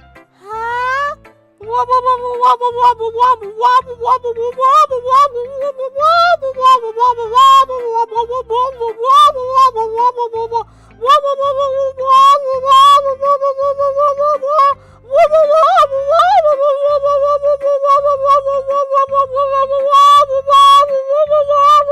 Okay. Stop thinking weird things, idiot. I just mean that you're really expressive person, I guess. How am I supposed to write poems about my own stupid life? But you somehow make everything in your life an adventure, even the little things. Like cooking. It's like she's trying to grasp the concept of cooking.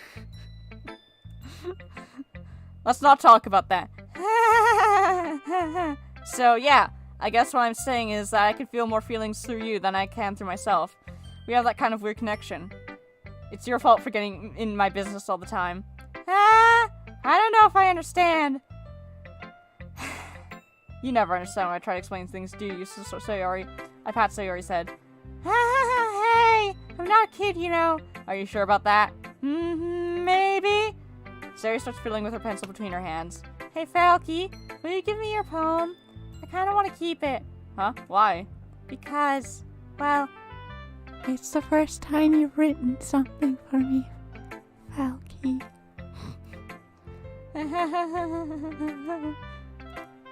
Sorry, you completely misunderstood. I didn't write this for you. Are you even listening anymore? Well, whatever. I'll give it to you when we go home. Really? Oh, that was a bad snap. Hold on, let me retry that. Ah! I broke my pencil! Sayori hastily bends down to pick up the pieces she dropped. But being an attempt over surroundings, she bumps it right into me. Sorry!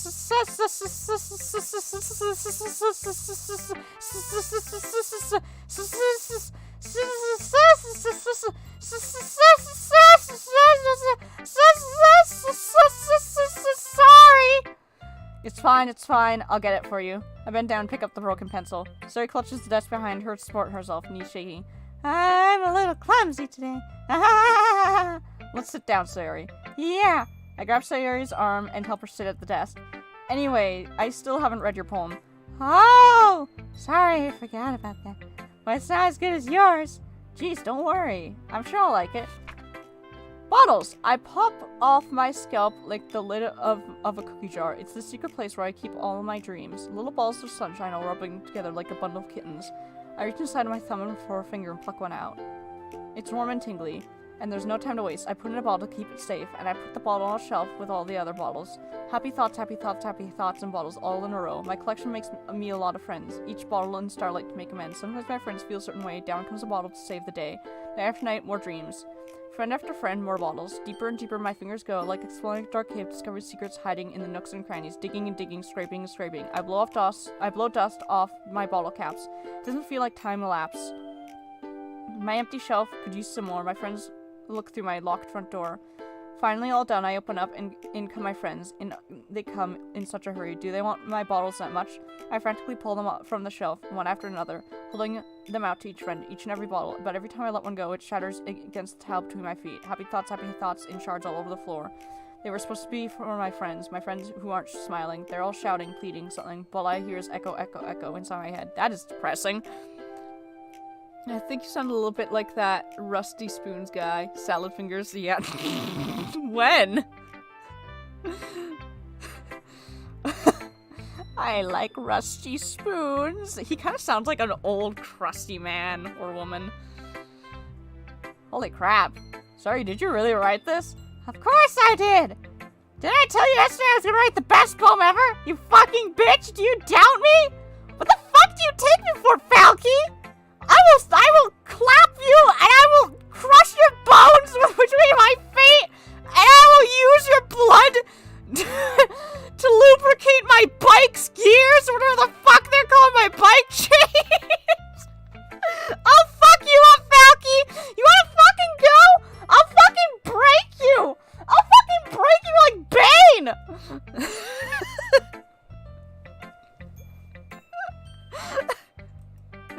Yeah, but I didn't expect something like this coming from you. Oh, you didn't expect something like this?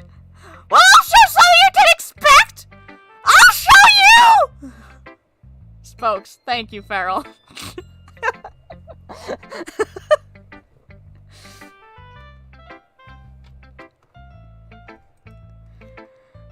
Vodka taught me a whole lot. I've really been in touch with my feelings recently. Most importantly, depression!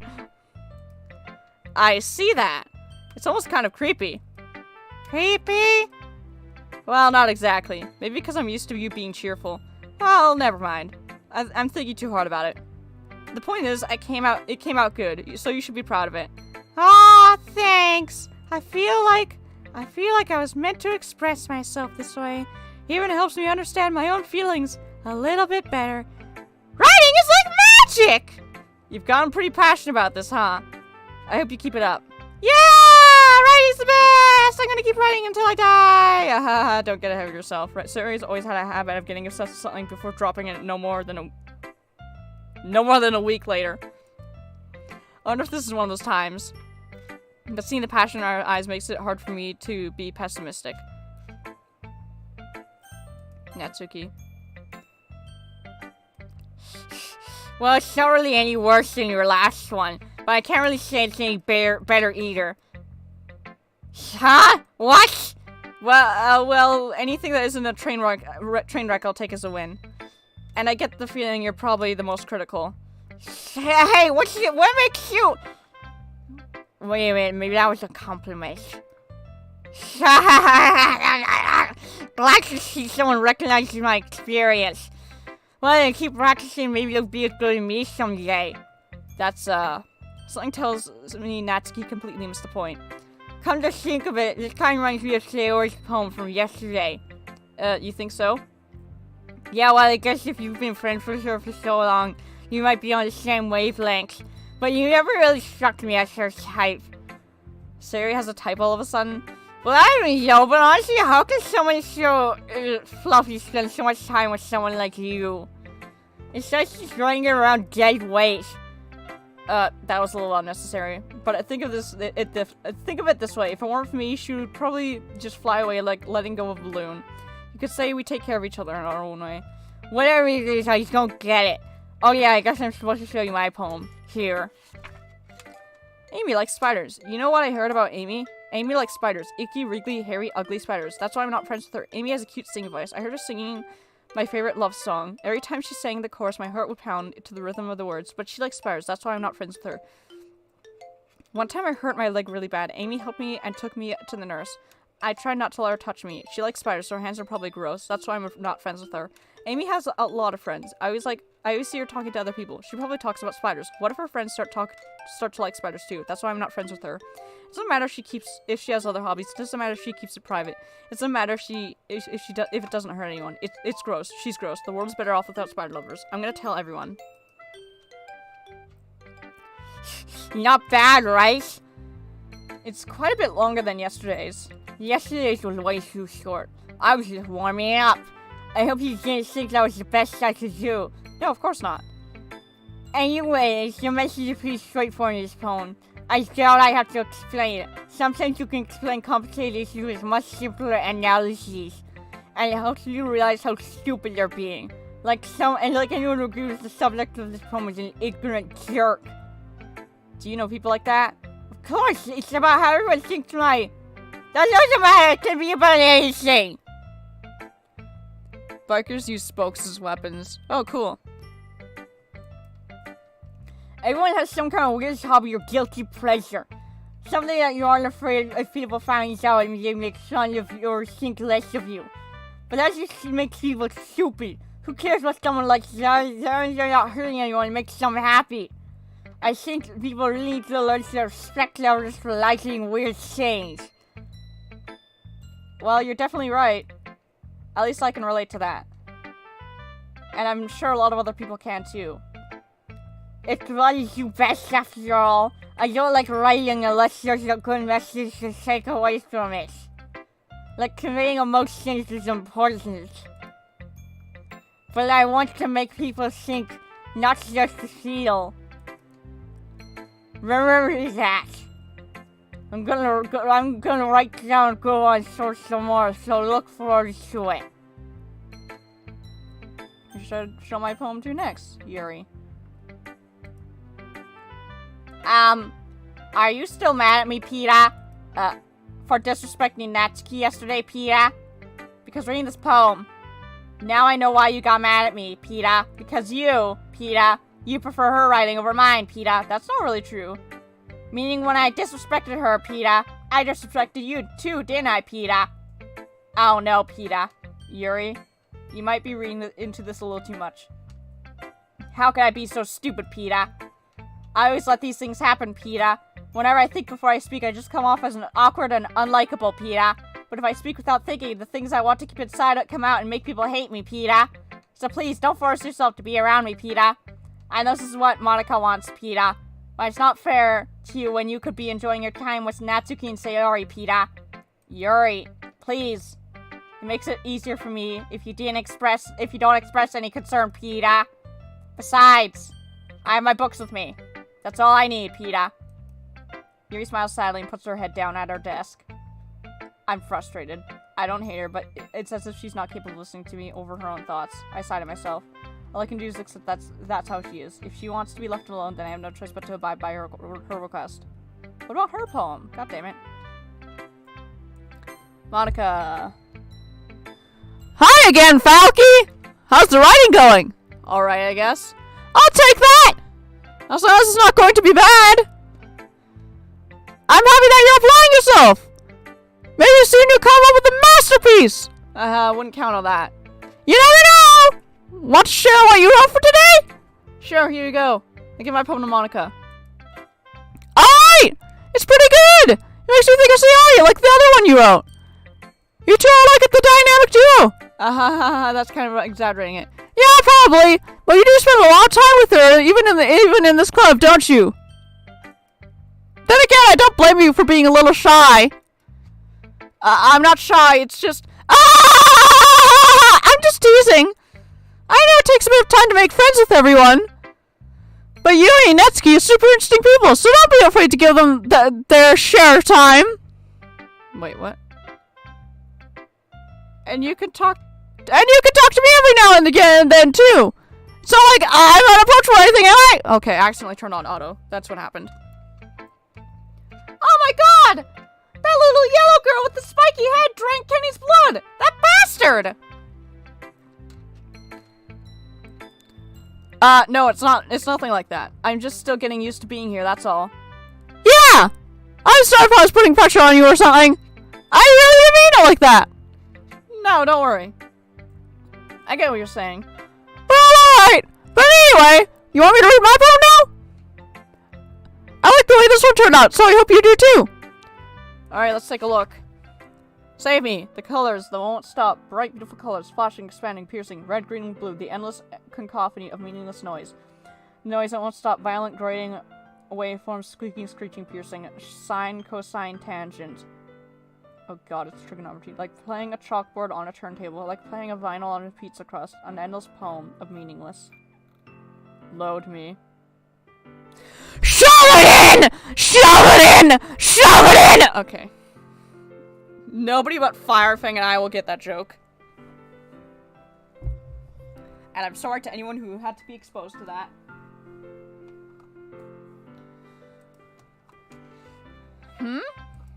It's even more abstract than your last one, huh? Would Carmen be a Bali? Probably. He'd probably want to be the most powerful one because he's a conniving little shit.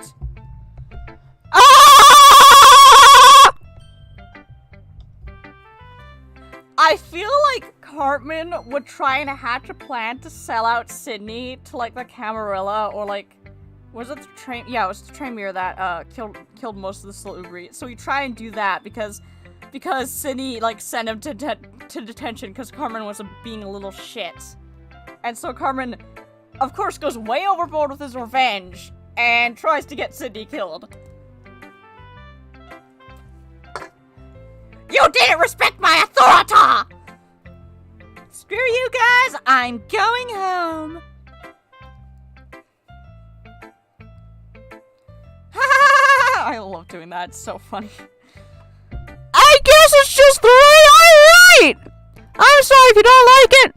No, I never said that. It's just the kind of thing I've never really seen before, I guess. It's kind of like playing with my space on the paper. Choosing where and how to space your words can totally change the mood of the poem. It's almost like magic. The way I wrote the lines really short makes it feel like they're trying to speak over the noise. I see. It's still hard for me to tell what it's about, though.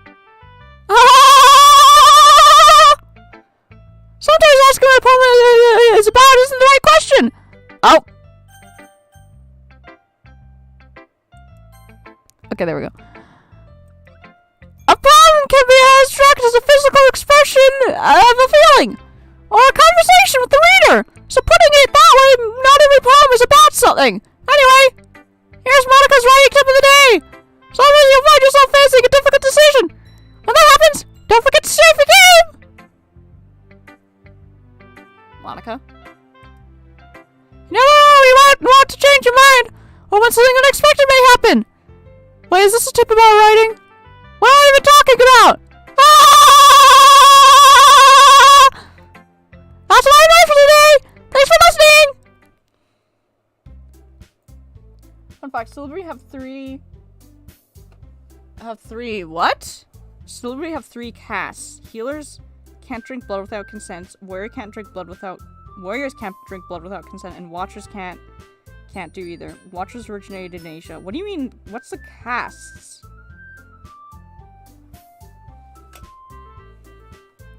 Okay, everyone! We're all done reading each other's poems, right? I have something extra planned today, so when everyone will come to sit at the front of the room. Is this about the festival? Well, sort of! Ugh, do we really have to do something for this festival? It's not like we can put together anything good in just a few days. We'll just end up embarrassing ourselves instead of gaining new members. That's a concern of mine as well, Peter. I don't really do well with last minute preparations. Don't worry so much! We're gonna keep it simple, okay? We won't need much more than a few decorations. Sarah's been working on posters, and I've designed some pamphlets we can give out during the event. Okay, that's great and all, but that doesn't tell us exactly what we're going to be doing for the event. Ah, sorry, I thought you heard about it already. We're gonna be performing. Performing? Monica? Yeah, we're gonna have a poetry performance. Each of us is gonna choose a poem to recite during the event. But the cool part is, we're also gonna let anyone else come up and recite their poems too. So he's putting it all in posters in case anyone wants to prepare ahead of time. Sorry, who's been cutting a poster holds it up for us to see. Are you kidding me, Monica? You didn't already start putting those posters up, did you? I did. Did you really think it's that bad of an idea? Well, yo, it's not a bad idea. But I didn't sign up for this, you know? There's no way I'm going to be performing in front of a group of people like that. I agree with Natsuki, Peter. I could never in my life do something like that, Peter. Imagining it, Yuri shakes her head in fear. Guys! Oh, no, sorry. I understand where you're coming from. Remember that Natsuki and I've never shared their poems with anyone until just a couple of days ago. So long as we ask for them to recite their poems out loud to a whole room full of people. I guess I kind of overlooked that. So I'm sorry. But I still think we should give it our best. We're the only ones responsible for the fate of this club. If we start the event and each put in a good performance, then it will inspire us to do the same. And the more people who perform, the better we'll be able to show them what literature's all about. Yeah! It's about expressing your feelings, being intimate with yourself, finding new horizons, and having fun. Oh, that's right! It's those reasons that we're all in this club today. Do you want to share along with others? To inspire them to find the same feelings about you in the first place? I know you do. I know we all do. And if all it takes is standing in front of a room for 2 minutes and reciting a poem, then I know you can do it. Natsuki and Yuri remain silent. Saria looks worried. I guess that leaves me no choice. I agree. I don't think it's too much to ask. I think Saria and Monica have been trying really hard to get new members. The least we can do is help them out a little bit. Well, maybe, but... It looks like Natsuki doesn't have any arguments left. Okay, fine. I guess I'll have to get over with. Yay! Alright! Thanks, Natsuki! Where are you, Yuri? Yuri dejectedly glanced around at everyone else's expectant faces. I guess I don't really have a choice, Peter. That's everyone! You're the best, Yuri! This club is seriously going to be the death of me, Peter. Oh gosh! You'll be fine, Yuri! But anyway, Let's move on to the main event. I want you to choose a palm of yours. We're going to practice in front of each other. No way! Monica! This is too sudden. Well, if you can't recite we'll come out here. What do you expect to do in front of strangers, huh? How do you expect to do it in front of strangers, you pig-haired bitch and you purple-haired bitch? What? You just gonna stand there? You just gonna stand there stammering? Like you always fucking do? Oh, look at your faces! That's the same face you're gonna have when you get up on that stage, okay? So, sit the fuck down, find a poem to recite, and you're gonna fucking recite it, okay? I'm done arguing with you two! You fucking tall bitch and you short, little, tiny, wee, small, cotton candy-haired Jigglypuff!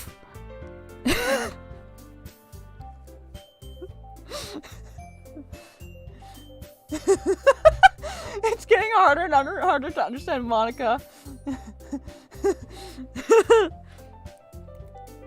Like the India caste system, Salubri segregated themselves based on weaknesses. Warriors could only drink blood by force. They were the assassins and soldiers. Wait, really? There were Salubri that could drink blood by force? Huh, interesting.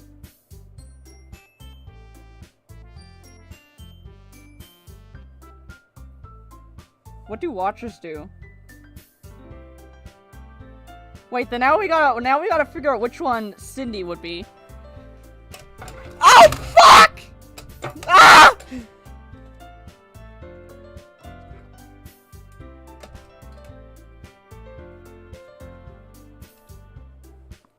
Okay. Oh no. No, don't worry! I'll start off to help everyone feel a little more comfortable. Can I go next? Oh, of course! Now let's see! Monica flips through a notebook and to the specific poem she has in mind for herself. She then stands behind the podium. The title of this poem is The Way They Fly! Monica begins reciting her poem. Watchers were the scholars. If he can drink blood consensually and by force, he is one of them. If Sydney needs consent, he is a healer. Oh, I guess healer's self-explanatory. They can heal. Is there anything else watchers do besides just read books in dusty old libraries and be all crusty all day, or do they have any other special powers?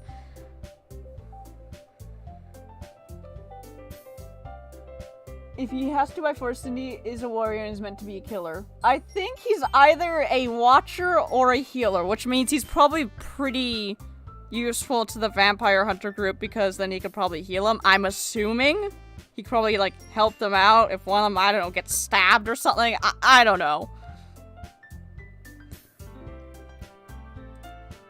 Her clear, confident voice fills the room. More than that, her inflection is pristine. She knows exactly how to apply emotion behind each line she recites, bringing the words to life. She looks so fucking dead inside. Is there anything going on behind those eyes? Anybody home? Hello? Yeah, that's what I thought. Nothing. Is this something she's done before, or is she simply a natural? I glanced around me. Everyone has their eyes on Monica. Saria looks amazed. Yuri has an intense expression on her face that I don't understand. Finally, Monica finishes her recitation. The four of us applaud. Monica takes a breath and smiles. That was so good, Monica! Ah! Thank you very much! I was just hoping to set a good example. Are you ready to go next, Sayori? I'll go next.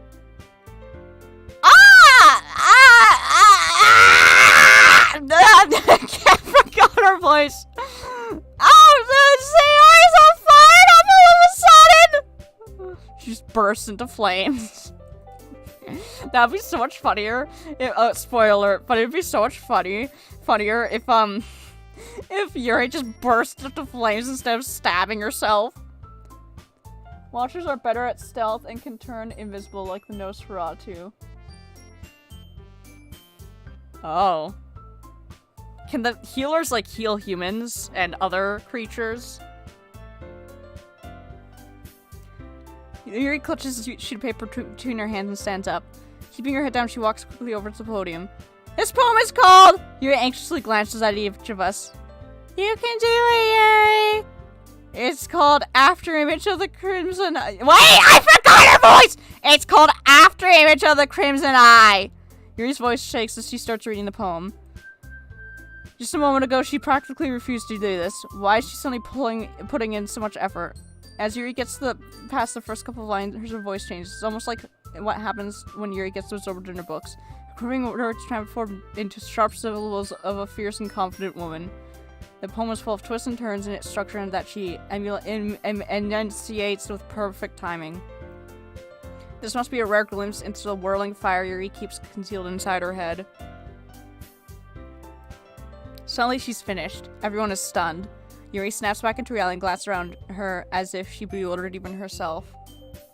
Healers can use their powers to be painkillers for themselves and others. So yeah, I think I'm gonna lean towards more of a healer.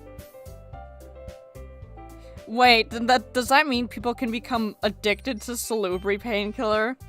Like how ghouls become addicted to blood?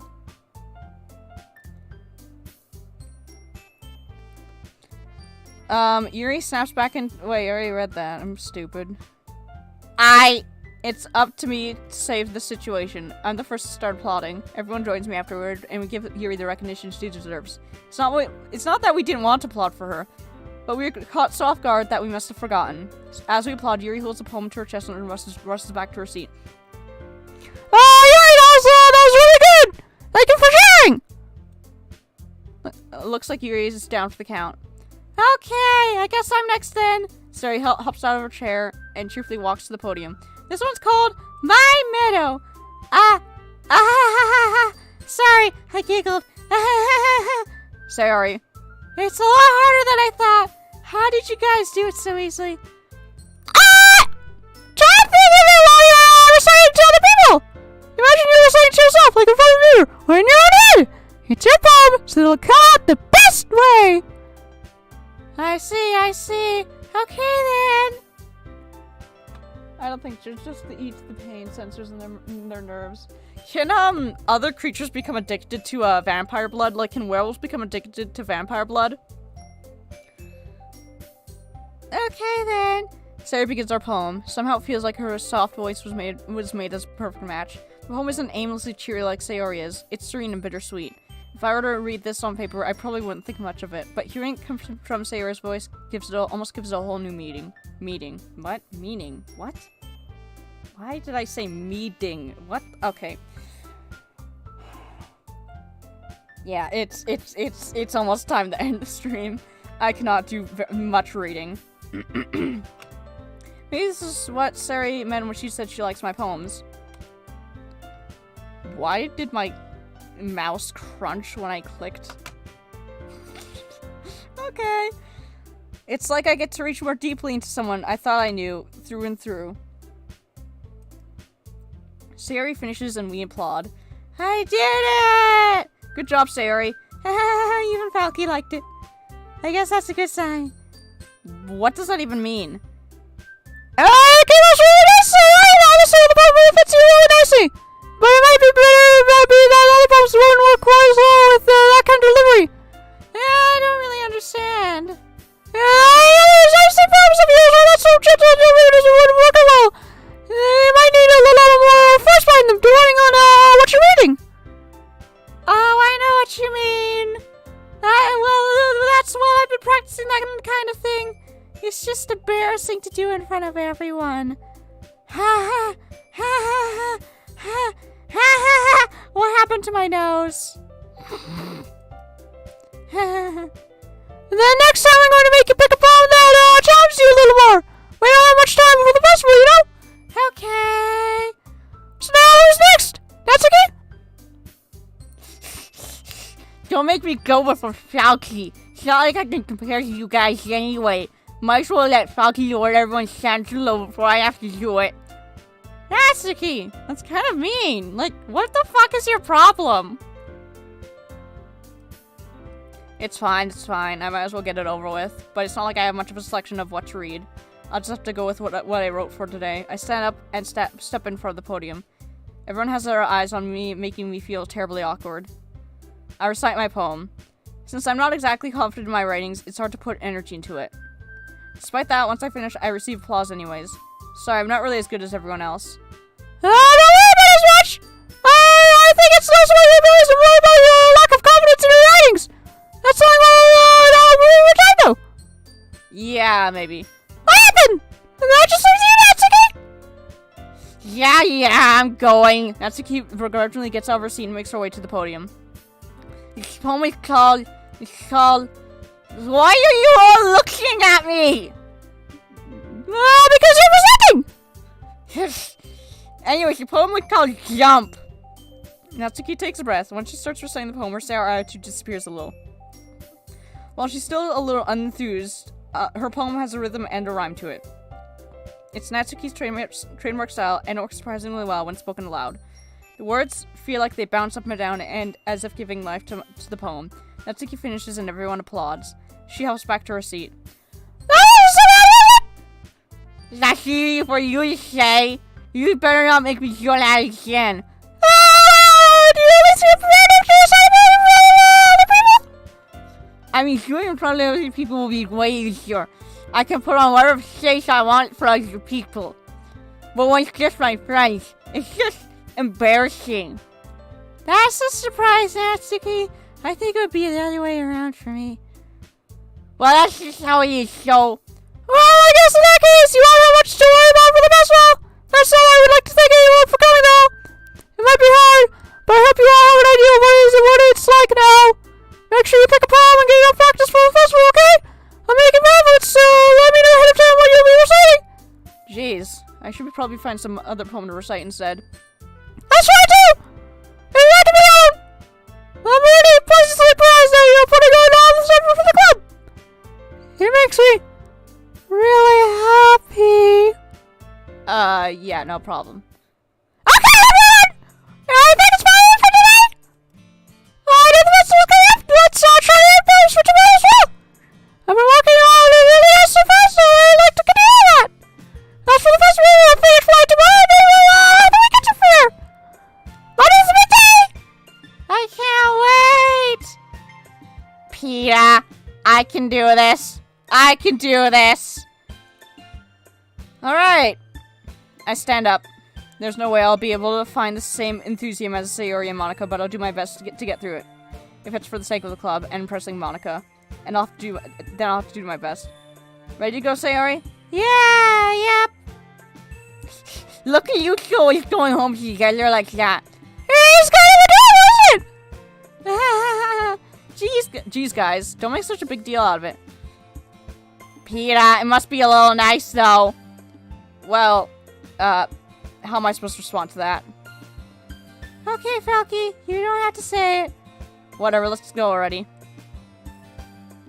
I will come with Sayori once more. Even though it's only been a few days, a lot of things have already changed. But today, Sayori's a little quieter than usual on the way home. Hey, Sayori. Sorry, I was spacing out. No wonder. I was thinking about something from earlier. I like how we get to, Sayori fumbles with her words.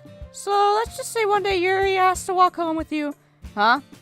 What would you do? What kind of question is that? You're kind of putting me on the spot here. I'd still walk home with you, Sayori. Sayori, you really think I'd ditch you for Yuri? Huh? But she's so beautiful and smart. Jeez, I already see her in the club every day. Besides, you always seem to really like going home together. I wouldn't ruin that for you. You're so silly, Falky. You think about me too much sometimes. Yuri would deserve it if she wanted to, so... Sayori, I've already made up my mind. I really can't figure you out sometimes. Sorry. Besides, what's the point in speculating something that's never going to happen?